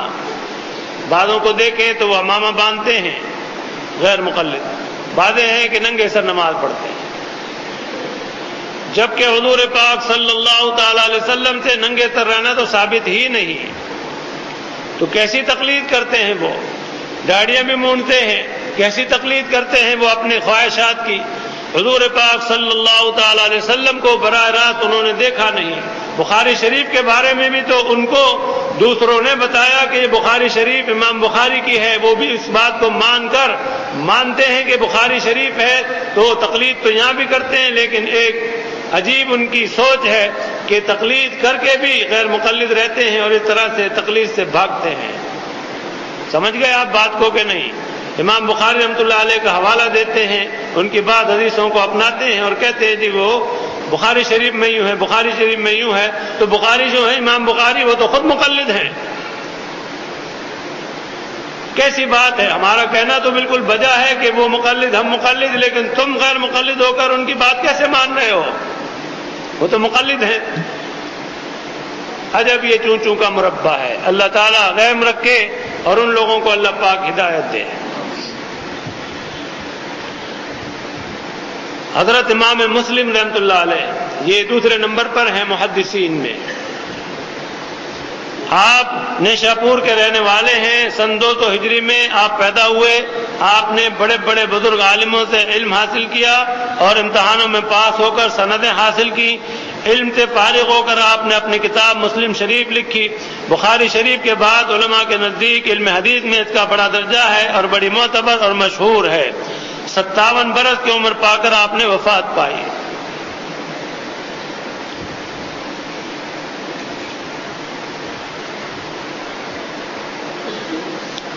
کتنی بڑی شان کے امام تھے، رحمتیں ہوں آپ پر اللہ تعالیٰ کی۔ فائدہ۔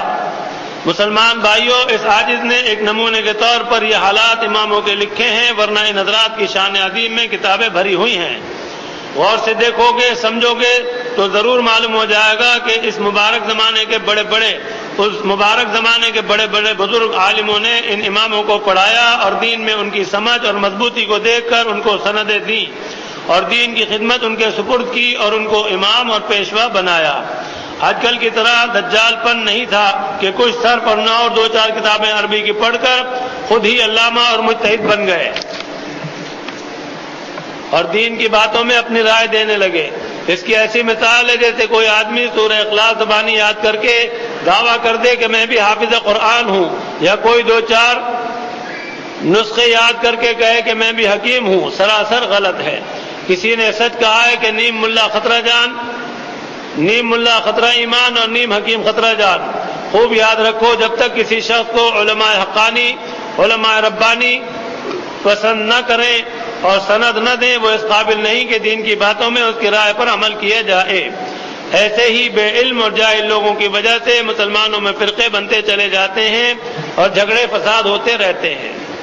چند سال پہلے حرم شریف میں ایک شخص ملے، بالکل عامی آدمی تھے، اور انہوں نے ایک مسئلہ بیان کیا اور بیان کر کے بڑے دھڑلے سے انہوں نے سند چاہی اور داد چاہی۔ میں نے ان سے کہا کہ آپ عالم ہیں؟ کہنے لگے نہیں، عالم تو نہیں ہوں۔ میں نے کہا آپ نے کسی عالم سے سنا ہے؟ کہنے لگے میں نے اپنے بڑے بھائی سے سنا ہے۔ میں نے کہا وہ عالم ہے؟ کہنے لگے وہ بھی عالم ہے۔ میں نے کہا تمہیں شرم نہیں آتی ہے کہ نہ عالم کے سننے والے، اور پھر اس بات کو بلا سند تم آگے بڑھانے کی کوشش کر رہے ہو؟ شرم کرو، اور وہ بھی حرم شریف میں۔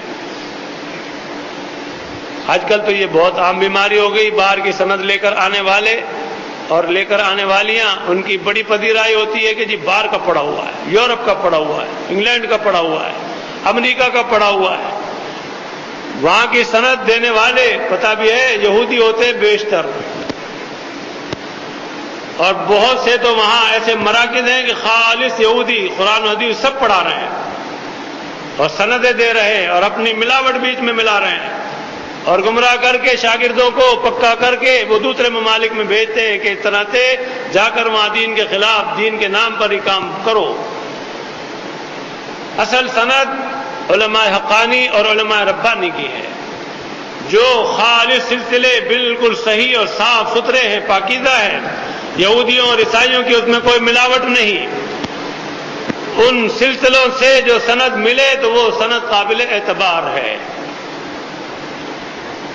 اور جو اس طرح سے غیر مسلموں سے سند لائیں اور غیر مسلموں کی یونیورسٹیوں سے پڑھ کر آئیں تو ان کا کیا اعتبار ہے کہ کس مسئلے میں کہاں ڈنڈی مار دیں۔ لیکن آج کل کی سوچ بڑی عجیب ہو گئی، جیسا کہ آپ نے سنا، کچھ حال ایسا ہی ہو گیا ہے کہ 2-4 کتابیں پڑھ لی، 2-4 کتابوں کے ترجمے دیکھ لیے اور سمجھنے لگے کہ ہم علامہ بن گئے، اور علماء کی وقت دل سے جاتی رہی اور اپنے آپ بھی بہت زیادہ بزرگ سمجھنے لگے، دھوکہ کھا کر بہت بڑا خسارہ کرتے ہیں اور اس طرح سے نقصان اٹھاتے ہیں۔ اور اللہ تعالیٰ نے دین کے خادم پیدا کیے۔ آپ اس طرح سے کسی اس شخص کو کہ جس نے 2-4 نسخے سیکھ لیے، اس کو ڈاکٹر کیوں نہیں مانتے؟ 2-4 باتیں سیکھ لی، اس کو انجینئر کیوں نہیں مانتے؟ اور اس ڈاکٹر سے آپ علاج کیوں نہیں کرا لیتے جس نے 2-4 نسخے کتاب سے دیکھ کر لکھ لیے، یاد کر لیے؟ آپ کہتے ہیں بھائی یہ تو سند یافتہ ہی نہیں ہے، اس سے کیا علاج کرائیں؟ ڈاکٹری میں، انجینئرنگ میں، دوسرے کے اور کاموں کے شعبوں کے اندر آدمی سند دیکھتا ہے کہ یہ ماہر ہیں نہیں، استاد ہیں ان کے کہ نہیں، لیکن دین بیچارہ ایسا مظلوم ہے کہ یہاں استاد کی ضرورت نہیں اور اصلی سند کی ضرورت نہیں، بس کہیں سے بھی ملی اور اپنے چل پڑے۔ اور بہت سارے تو ایسے ہیں جو بے استادے بھی ہیں اور بے پیرے بھی ہیں، ان کا کوئی استاد بھی نہیں، وہ خالی پڑھ پڑھ کر ہی وہ علامہ بن گئے۔ تو ایسے علامہ بڑے خطرناک ہوتے ہیں کہ او خیشتن گمز کرا رہبری کنت کا مصداق ہوتے ہیں، جو خود گمراہ ہو وہ دوسرے کو کیا راستہ بتائے گا۔ حضرت تھانوی رحمۃ اللہ علیہ نے لکھا ہے کہ آدمی اندھا ہو تو وہ دوسرے کو ہاتھ پکڑ کے لے چلے کہ چلو، تو فرمایا کہ وہ خود راستہ نہیں جانتا، دوسرے کو کیا خاک راستہ بتائے گا۔ اس لیے یاد رکھیے کہ علماء حقانی، علماء ربانی امت کے یہ بہترین افراد ہیں، اور یہ خدام دین ہے. اسی کتاب میں آگے ان حضرات کے بڑے بڑے فضائل بیان کیے گئے ہیں. شام کو جو دوسری کتاب سنا کرتے ہیں تنبیہ الغافلین، ابھی اس میں بہت فضائل بیان کر چکا ہوں. عالموں کے فضائل بیان کیے اللہ پاک نے، اللہ کے رسول نے، بزرگوں نے. یہ اللہ پاک کے بہت محبوب بندے ہوتے ہیں. علماء حقانی، علماء ربانی دین کی خدمت اخلاص کے ساتھ کرتے ہیں اور دین کو آگے پہنچاتے ہیں، خود بھی عمل کرتے ہیں اور اس طرح سے اللہ پاک کو راضی کرتے ہیں. ایک چیز عرض کروں ذہن میں آ رہی ہے کہ آپ حضرات ممکن ہے سوچیں، بعض بزرگوں کے معمولات جب سنتے ہیں کہ اتنے قرآن پڑھا کرتے تھے، اتنی نمازیں پڑھا کرتے تھے، زندگی کے اور معمول بھی پورے کیا کرتے تھے، تو کیسے کرتے تھے؟ حضرت سیدنا شیخ عبد القادر جیلانی رحمۃ اللہ علیہ بھی قرآن پاک بہت پڑھا کرتے تھے. آپ کے سوانح عمری میں میں نے پڑھا کہ آپ سیڑھی پر جب قدم اٹھاتے تھے ایک پاؤں اوپر ہوتا تھا، ایک پاؤں سیڑھی پر ہوتا تھا، تو 10 سپارے پڑھ لیا کرتے تھے. بعض بزرگوں کے متعلق ہے کہ گھوڑے کی رکاب میں پاؤں رکھا، ایک طرف پاؤں رکھا تو قرآن شروع کیا، دوسری طرف رکھا تو پورا کیا. تو آخر یہ کس طرح اتنے مختصر وقت میں کر لیا کرتے تھے؟ بات یہ ہے کہ وقت اللہ تعالیٰ نے پیدا کیا اور اس وقت میں برکت دینے والے بھی اللہ تعالیٰ ہی ہے. بعض بزرگ گزرے ہیں جیسے یہی حضرات، ان کی عمریں آپ نے دیکھا بہت لمبی چوڑی عمریں نہیں ہیں، 62 سال 75 سال 70 سال یہی عمریں ہیں ان کی، لیکن انہوں نے جو کارنامے انجام دیے وہ اتنے زیادہ وسیع ہے کہ آدمی کی عقل حیران رہ جاتی ہے. حضرت امام اعظم ابو حنیفہ رحمۃ اللہ علیہ کا آپ نے سنا 55 حج بھی کیے. ظاہر ہے کہ حج کرنے کے لیے سفر اور پھر اس کے ساتھ ساتھ یہ معمولات سارے جاری اور ساری. تو اس کے لیے عرض کروں، اللہ پاک نے ایک بات سمجھائی، آپ حضرات کو بھی سمجھاتا رہتا ہوں کہ گھڑی کے اندر 3 سوئیاں ہوتی ہیں اور دائرہ ایک ہی ہوتا ہے. سب سے نیچے کی سوئی گھنٹے کی ہوتی ہے، اس سے اوپر کی سوئی جو بیچ میں ہوتی ہے وہ منٹ کی ہوتی ہے اور سب سے اوپر کی سوئی سیکنڈ کی ہوتی ہے. عام طور سے 3 سوئیاں ہوتی ہیں. تو دائرہ ایک ہی ہے لیکن تینوں کی مسافت کا آپ اندازہ فرمائیے کہ سب سے اوپر والی سوئی وہ 1 منٹ میں پورا 1 چکر پورا کر لیتی ہے کہ نہیں؟ گھڑیاں بنانے والوں نے اس انداز سے گھڑیاں بنائی ہیں گھڑیوں کی کہ سیکنڈ کی سوئی جو ہے وہ 1 منٹ میں پورا 1 چکر لگا لے اس دائرے کا. 60 سیکنڈ مکمل ہو جاتے ہیں، 1 منٹ ہو جاتا ہے. اور اس کے بعد والی سوئی جو ہے وہ گھنٹے کی ہے، منٹ کی. منٹ کی سوئی جو ہے وہ 1 گھنٹے کے اندر چکر کاٹتی ہے اور 1 گھنٹے میں اس کا پورا چکر پورا ہوتا ہے. اور سب سے نیچے والی کا چکر وہ 12 گھنٹے میں پورا ہوتا ہے. تو آپ اور ہم ہوئے کون؟ فسڈی، 12 گھنٹے میں چکر پورا کرنے والے. اب اپنی ہستی کو دیکھتے نہیں کہ ہم ہیں کیا. ان بزرگوں کے اوپر اعتراض کرنے بیٹھ جاتے ہیں کہ واجی کیسے پورا کر لیا. تو آپ سوئیوں کے اندر دیکھیے کہ 12 گھنٹے میں 1 چکر پورا کر رہی ہے، تو ایک منٹ میں کر رہی ہے، 1 گھنٹے میں پورا کر رہی ہے. دائرہ جبکہ تینوں کا ایک ہی ہے، وقت میں فرق ہے. اسی طرح اللہ تعالیٰ کی شان ہے، اپنے نیک اور محبوب بندوں کے وقت میں ایسی برکت پیدا فرما دیتے ہیں کہ قرآن پاک وہ تھوڑی سی دیر میں ختم کر لیتے ہیں. اور یہ کوئی تکلف کی بات نہیں. ہمارے یہاں ایک مرتبہ کئی سال پہلے ایک حافظ قرآن تشریف لائے تھے، تو ان کی ہماری بات چیت ہوئی.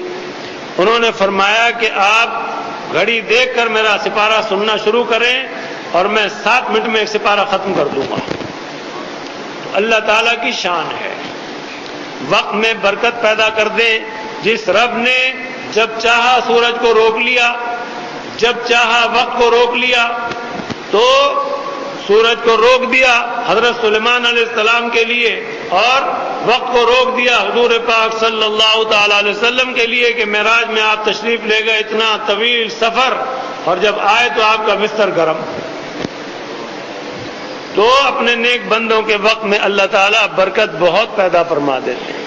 مجدد الملت حکیم الامت حضرت تھانوی رحمۃ اللہ علیہ کی عمر شریف بہت زیادہ نہیں تھی، 100 سے نیچے ہی تھی۔ 80-85 سال میں آپ نے اتنا کام کیا کہ آدمی کی عقل حیران ہے کہ 1000 سے اوپر تو کتابیں لکھی ہیں، اور باقی سارے معمولات رہتے تھے زندگی میں، پڑھانا، پڑھنا، سفر کرنا، گھر والوں کے حق ادا کرنا، عبادات کرنا، بیان کرنا وغیرہ، لیکن اللہ کی شان ہے کہ کیسے کام لیتے ہیں، برکت پیدا کر دیتے ہیں۔ اس لیے ہم پھسڈیوں کو ان بزرگوں پر اعتراض نہیں کرنا چاہیے، بلکہ یہ سوچ لیں کہ اللہ پاک قادر مطلق نے ان کو ایسے مواقع عطا فرمائے، ان کے اوقات میں برکت پیدا کر دی، تو اس لیے ان سے اتنے کم وقت کے اندر اتنے بڑے بڑے کام لے لیے۔ سمجھے آپ؟ اعتراض مت کرنا کسی بھی اللہ والے پر۔ یہ سارے ائمہ حضرات جتنے بھی بزرگ گزرے ہیں، سارے حضرات صحابہ کرام رضوان اللہ علیہ مجمعین سمیت قرآن پاک سے بہت زیادہ شغف رکھنے والے تھے سارے، اور آج بھی جو بزرگ ہیں ان حضرات کی یہی شان ہے، کلام اللہ سے بہت زیادہ شغف رکھتے ہیں، احادیث سے بھی رکھتے ہیں، اور کلام اللہ سے خصوصیت کے ساتھ بہت زیادہ شغف رکھتے ہیں، تلاوت کا بہت زیادہ معاملہ رکھتے ہیں، اور اس کے فضائل و برکات کو حاصل کرنے کی بھرپور کوشش جاری رکھتے ہیں۔ اور یہ اللہ تعالیٰ کی عطا ہے، جس کسی کو بھی جستجو ہو جائے اور چسکا لگ جائے۔ ہمارے استاد تھے حضرت مولانا محمد ادریس صاحب رحمۃ اللہ علیہ، میرے سسر صاحب کے بھی استاد اور میرے بھی استاد اور میرے بیٹوں کے بھی استاد، بڑے زبردست بزرگ تھے۔ طلبہ بتایا کرتے تھے مدرسے میں قیام کے دوران میں رات کو 12 بجے کے بعد سے ان کے کمرے سے سسکیوں کی آواز آنے لگ جاتی تھی اور صبح تک آتی تھی۔ اور حرم شریف میں ہم نے انہیں دیکھا کہ حج کو جایا کرتے تھے، عمرے کو جایا کرتے تھے، تو کعبۃ اللہ کو بس ٹک ٹک بالکل ٹک ٹکی باندھ کر دیکھا کرتے تھے، اور بہت ہی مؤدب بیٹھے رہتے تھے۔ اور اللہ کی شان دیکھیے کیسے زبردست اللہ والے تھے۔ آخر کیسا پیارا ہوا کہ جلالین شریف ہے تفسیر کی کتاب، وہ ہمیشہ پڑھایا کرتے تھے۔ آخری بالکل درس سال ختم ہونے والا تھا، تھوڑے دن باقی تھے، تو آخری آیت انہوں نے پڑھائی سورہ انفطار کی، ان الابرار لفی نعیم۔ اس آیت کا درس دیا طلبہ کو، معذور ہو گئے تھے تو شاگرد گود میں اٹھا کے لایا کرتے تھے اور گود میں ہی اٹھا کر لے جایا کرتے تھے۔ اس دن تشریف لائے، اتنا درس دیا، کچھ تفسیر بیان کی، اور تفسیر بیان کر کے فرمایا بس۔ نہ انہیں معلوم تھا نہ شاگردوں کو معلوم تھا کہ یہ بس آخری درس ہے ان کا۔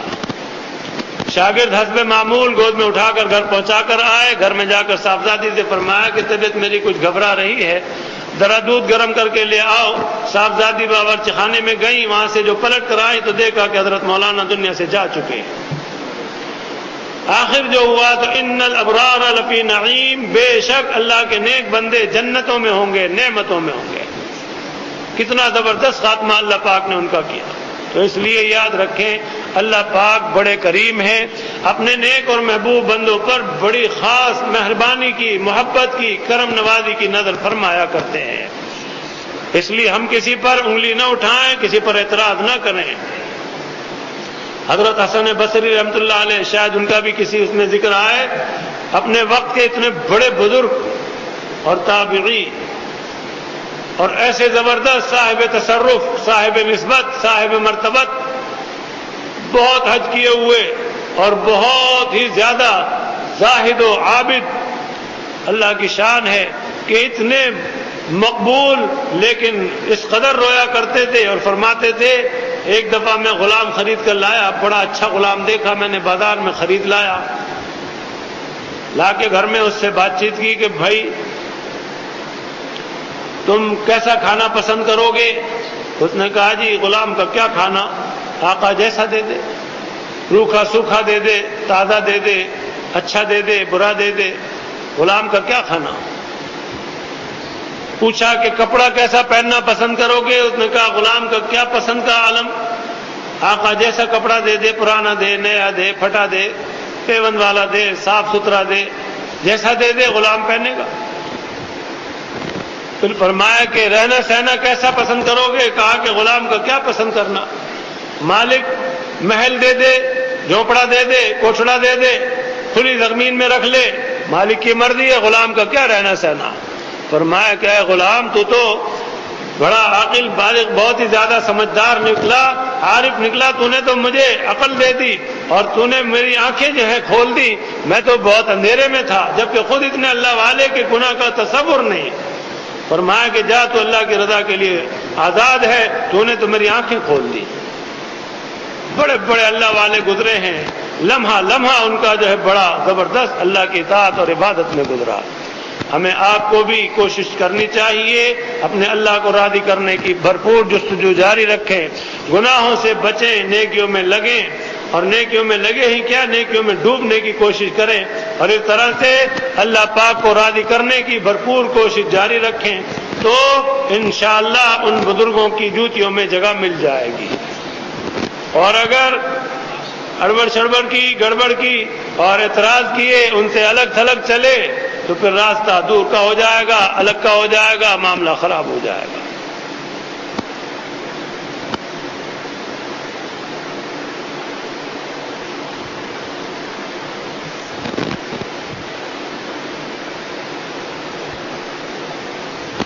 فرماتے ہیں اماموں کی تقلید کرنے کا مسئلہ، مجدد الملت حکیم الامت حضرت مولانا اشرف علی صاحب تھانوی رحمۃ اللہ علیہ نے یہ خیال فرمایا ہے کہ یہ خیال بالکل غلط ہے کہ بعض علوم سینہ بسینہ ہیں۔ ہاں یہ ضرور ہے کہ بعض علوم فہم عالی سے سمجھ میں آتے ہیں، عقل متوسط یا ادنا ان کے سمجھنے کے لیے کافی نہیں، اسی واسطے مجتہدین کے اتباع کی ضرورت ہے، اور مجتہدین کے کلام کو سمجھنے کے لیے ہر زمانے میں متقی علماء کا اتباع ضروری ہے، کیونکہ مجتہدین یعنی اماموں کے کلام کو بھی ہر شخص نہیں سمجھ سکتا۔ صاحبوں، اگر دین سنبھالنا چاہتے ہو تو ہر مسلمان کو اس کی ضرورت ہے کہ کسی متقی عالم کی اتباع کرے، اس کے بغیر کام نہیں چل سکتا، مگر اس اتباع سے یہ لازم نہیں آتا کہ ہم لوگ استقلالاً فقہا یعنی اماموں کا اتباع کرتے ہیں، بلکہ استقلالاً جناب رسول اللہ صلی اللہ تعالی علیہ وسلم ہی کا اتباع کرتے ہیں۔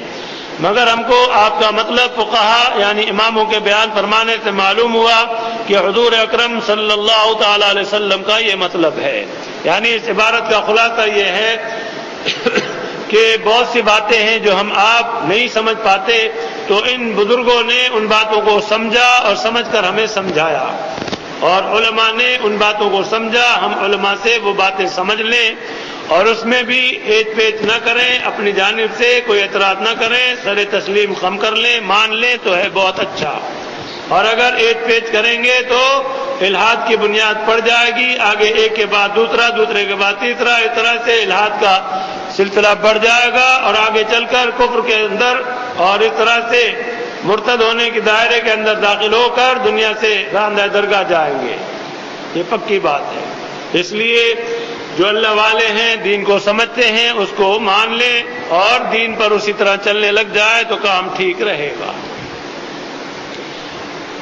علماء باعمل کی بزرگی، جناب رسول اللہ صلی اللہ تعالی علیہ وسلم کا ارشاد مبارک ہے، العلماء ورثۃ الانبیاء، یعنی جو علماء باعمل ہیں اور دین کی اشاعت اور خدمت اور اہل دین کی روحانی تربیت کرتے ہیں، یہی کام تھا حضرات انبیاء کرام علیہ السلام کا، ورنہ بے عمل عالموں کی سخت پکڑ بھی آئی ہے۔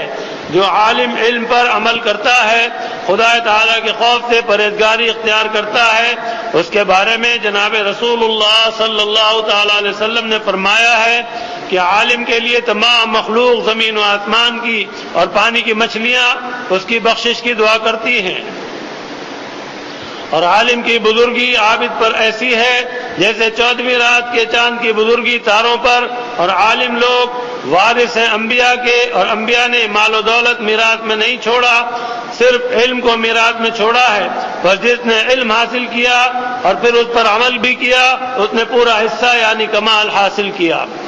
فائدہ، مسلمان بھائیوں، اس حدیث شریف میں علم دین حاصل کرنے کی بزرگی معلوم ہوئی کہ علم دین پڑھ کر عالم بن سکتے ہیں۔ اگر یہ دولت علم کی نصیب نہ ہو تو علماء باعمل کی صحبت میں بیٹھا کریں، دین کے مسئلے ان سے پوچھا کریں، انشاءاللہ تعالی ان کی صحبت کی برکت سے تم کو بھی دین کا ضروری علم حاصل ہو جائے گا۔ دیکھو حضرات صحابہ کرام رضوان اللہ علیہ مجمعین اکثر ایسے تھے جو لکھنا پڑھنا نہیں جانتے تھے، مگر سید العلماء امام الانبیاء صلی اللہ تعالی علیہ وسلم کی صحبت اور برکت سے سب عالم ہو گئے۔ اور خوب یاد رکھو کہ بغیر علم کے عبادت بھی صحیح نہیں ہو سکتی۔ جب علم ہی نہ ہوگا تو آدمی عبادت صحیح کیسے کرے گا؟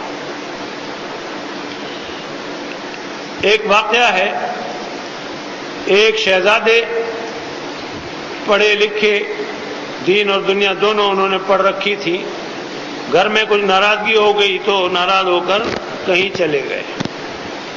کسی علاقے میں گئے تو شام کا وقت ہونے کو تھا، اس علاقے کے لوگوں کو دیکھا کہ وہ تیاری کر رہے ہیں کہیں جانے کی، پوچھا کہ کہاں جاتے ہو؟ کہا کہ ایک بزرگ ہیں، پہاڑ پر غار میں رہتے ہیں، ان کی زیارت کو جاتے ہیں۔ یہ بھی ان کے ساتھ ہو لیے اور پہاڑ کے دامن میں جا کر سارے لوگ جمع ہوئے۔ دیکھا تو پہاڑ پر ایک صاحب نمودار ہوئے اور وہ بیٹھ گئے، لوگ دیکھتے رہے۔ جب اندھیرا ہونے لگا تو لوگ واپس لوٹ گئے۔ انہوں نے کہا کہ جب اتنی دور آیا ہوں تو ملنا بھی چاہیے۔ چنانچہ وہ رکے رہے اور جب کچھ اندھیرا سا ہوا تو وہ پہاڑ پر چڑھ گئے اور وہ جو وہاں مشہور تھے بزرگ وہ غار میں چلے گئے۔ یہ اوپر چڑھے، جا کے سلام کیا اور غار میں اتر گئے۔ جا کے دیکھا تو دیا جلا رکھا تھا، یہ پاس بیٹھ گئے اور بیٹھ کے انہوں نے بات چیت شروع کی تو ان کی شکل دیکھی تو دو باتیں دیکھی۔ ایک تو انہوں نے دیکھا کہ ایک آنکھ پر پٹی بندھی ہوئی ہے، اور دوسرے اس سے بھی زیادہ جو چیز دیکھی وہ انہوں نے ناک کے نیچے یا ہونٹ کے اوپر تھوڑا سا پخانہ لگا رکھا تھا۔ تو پوچھا کون ہے کیا ہے؟ کہا کہ بھئی اللہ والے ہیں، ہم درویش لوگ ہیں، ہمارا کیا کہنا۔ تو انہوں نے کہا کہ یہ آپ نے کیا کر رکھا ہے؟ نماز پڑھتے ہیں آپ؟ کہنے لگے جی ہاں نماز پڑھتا ہوں، بڑا پابند ہوں نماز کا۔ تو فرمایا کہ یہ ناک کے نیچے آپ نے کیا لگا رکھا ہے؟ گن۔ اور یہ پٹی جو ہے یہ کیسی باندھ رکھی ہے؟ آپ وضو کے وقت کھولتے ہیں اس کو کہ نہیں؟ کہا کہ پٹی تو بندھی رہتی ہے اور یہ ناک کا گند البتہ وقفے وقفے سے تبدیل کر لیتا ہوں۔ تو بتایا انہوں نے کہ یہ اس لیے لگاتا ہوں کہ اس کی بدبو آتی رہے اور میں اپنے نفس کو یہ سمجھاتا رہوں کہ تو مردار ہے اور تجھے مردار ہونا ہے، اس لیے ذرا تو بیدار رہے اور ہوشیار رہے، تو اس توجہ دلانے کے لیے یہ گندگی تھوڑی سی لگا لیتا ہوں، انگلی بھر۔ اور آنکھ پر پٹی اس لیے باندھ رکھی ہے کہ ایک آنکھ سے کام چلتا ہے دیکھنے کا، تو دونوں آنکھوں سے دیکھنا اللہ تعالیٰ کی نعمت کا اسراف ہے، اس لیے ایک آنکھ کو بند کر رکھا ہے۔ انہوں نے کہا وہ پڑھے لکھے تھے کہ آپ کو یہ پتہ بھی ہے کہ ناپاکی کی صورت میں وضو نہیں ہوتا، اور اس کے ساتھ ساتھ بال برابر بھی دھونے کی جگہ اگر رہ جائے تو وضو نہیں ہوتا، جب وضو نہیں ہوتا تو نماز نہیں ہوتی۔ تو آپ اتنی مدت سے گناہ کر رہے ہیں۔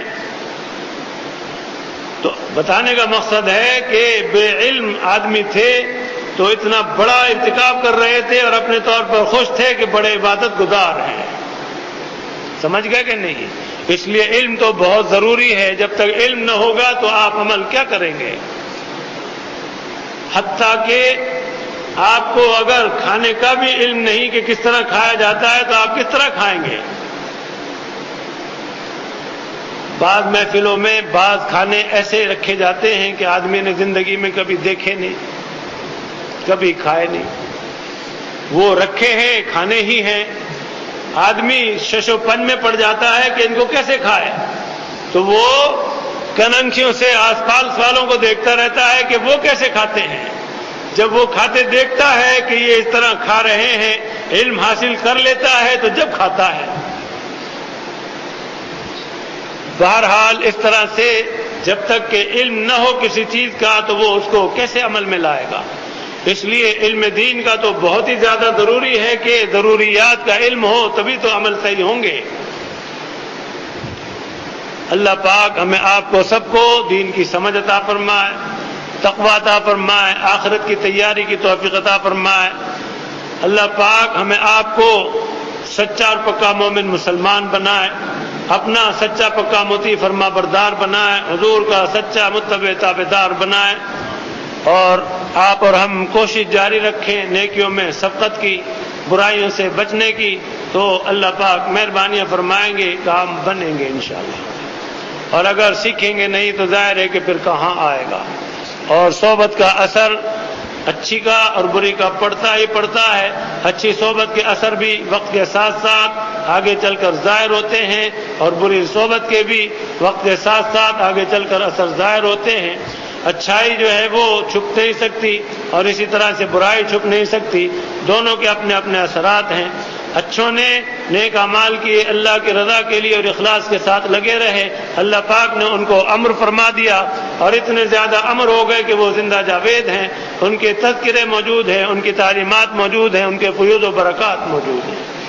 اس لیے اپنے آپ کو ہم کوشش کر کے اللہ والوں میں اور اچھے لوگوں میں شامل اور داخل کرانے کی کوشش جاری رکھیں۔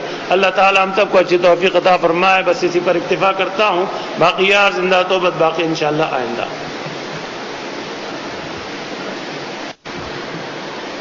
درود شریف پڑھ لیجیے۔ اللهم صل على سيدنا ومولانا محمد النبي الأمي وآله وأصحابه وبارك وسلم۔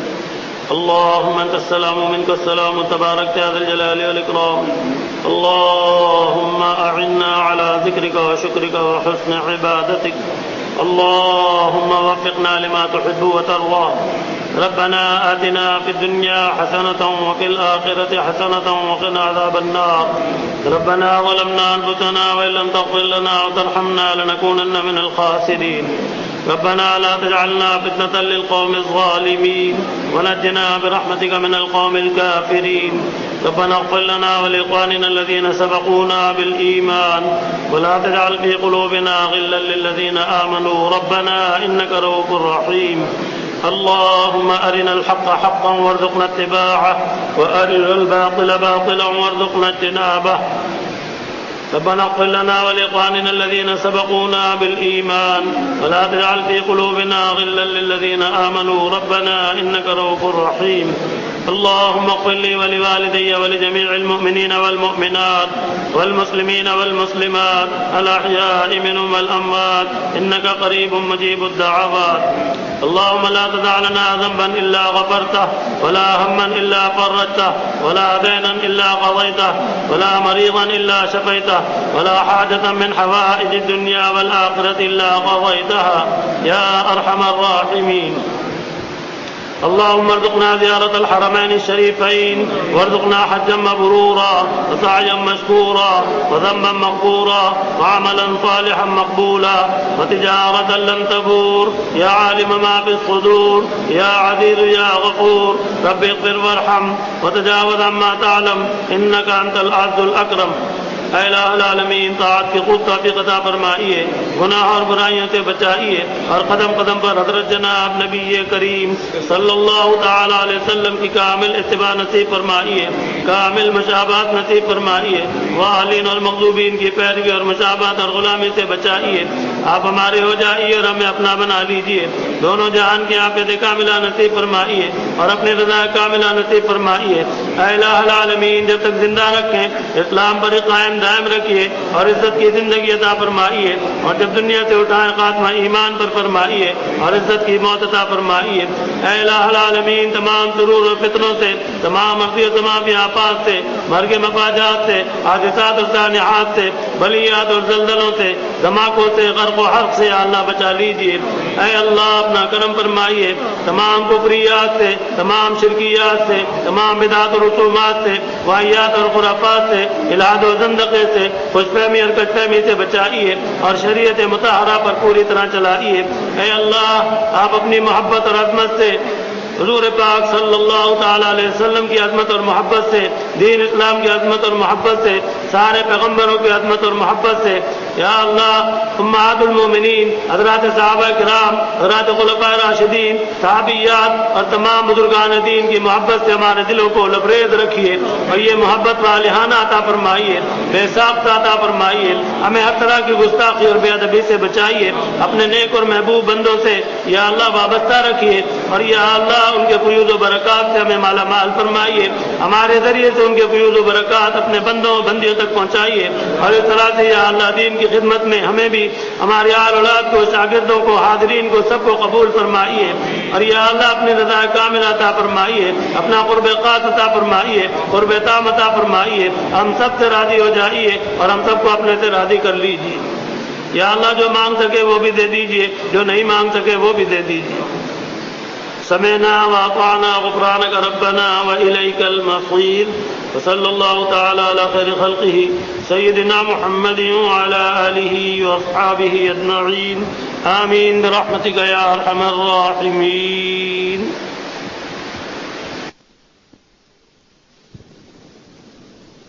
زہ مقدر حضور حق سے سلام آیا، پیام آیا، جھکاؤ نظریں، بچھاؤ پلکیں، ادب کا اعلیٰ مقام آیا، زہ مقدر حضور حق سے سلام آیا، پیام آیا، جھکاؤ نظریں، بچھاؤ پلکیں، ادب کا اعلیٰ مقام آیا، زہ مقدر۔ یہ کوثر سے کفن لپیٹے چلا ہے الفت کے راستے پر، یہ کوثر سے کفن لپیٹے چلا ہے الفت کے راستے پر، فرشتے حیرت سے تک رہے ہیں، یہ کون سی احترام آیا، فرشتے حیرت سے تک رہے ہیں، یہ کون سی احترام آیا، زہ مقدر۔ فضا میں لبیک کی صدائیں، زفرشتاش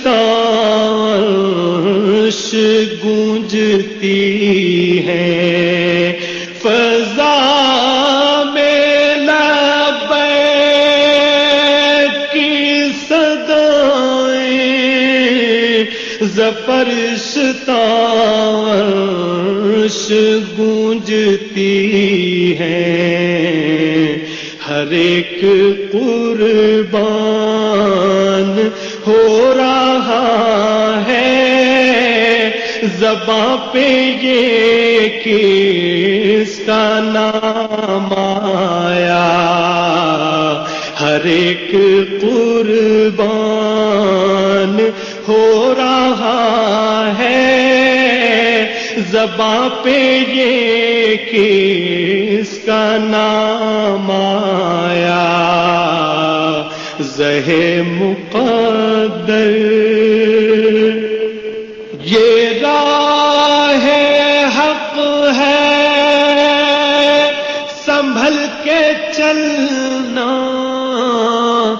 یہاں ہے منزل قدم قدم پر، یہ راہ حق ہے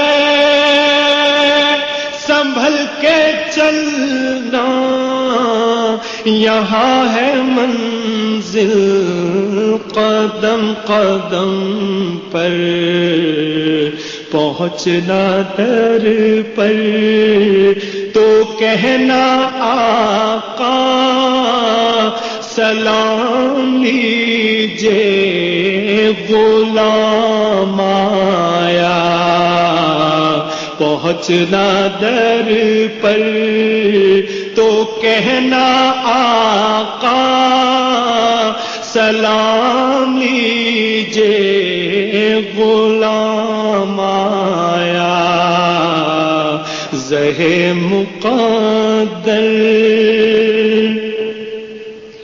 یہ کہنا آقا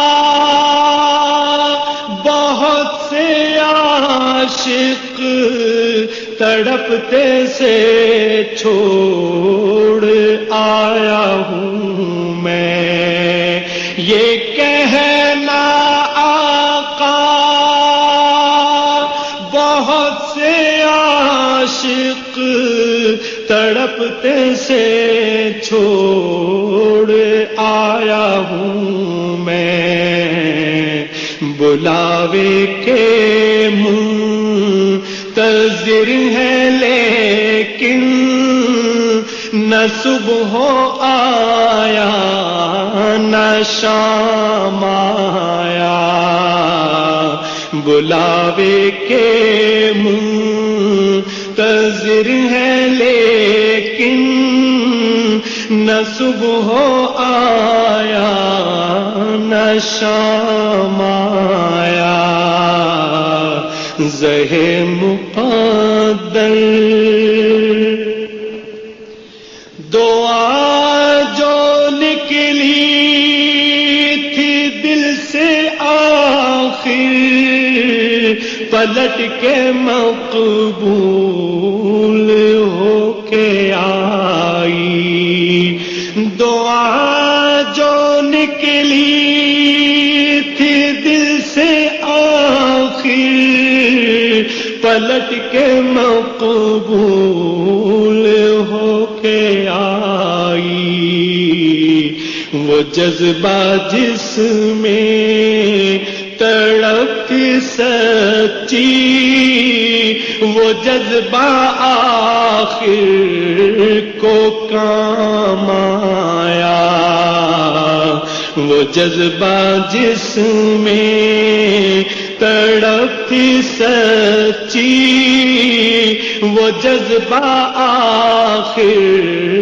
کو کام آیا، زہ مقدر خدا تیرا حافظ و نگہباں اور راہ بطحا کے جانے والے، خدا تیرا حافظ و نگہباں اور راہ بطحا کے جانے والے، نوید صد ان بے ساتھ بن کر پیام دارالسلام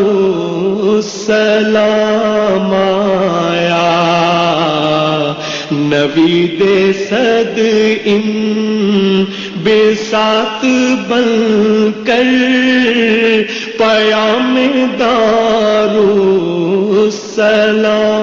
آیا، زہ مقدر حضور حق سے سلام آیا، پیام آیا، جھکاؤ نظریں بچھاؤ پلکیں ادب کا اعلیٰ مقام آیا زہ مقدر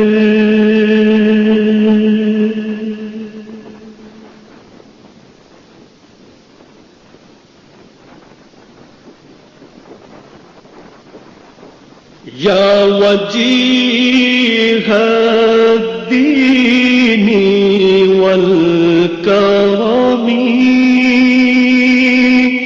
وحلیف العلم والحکم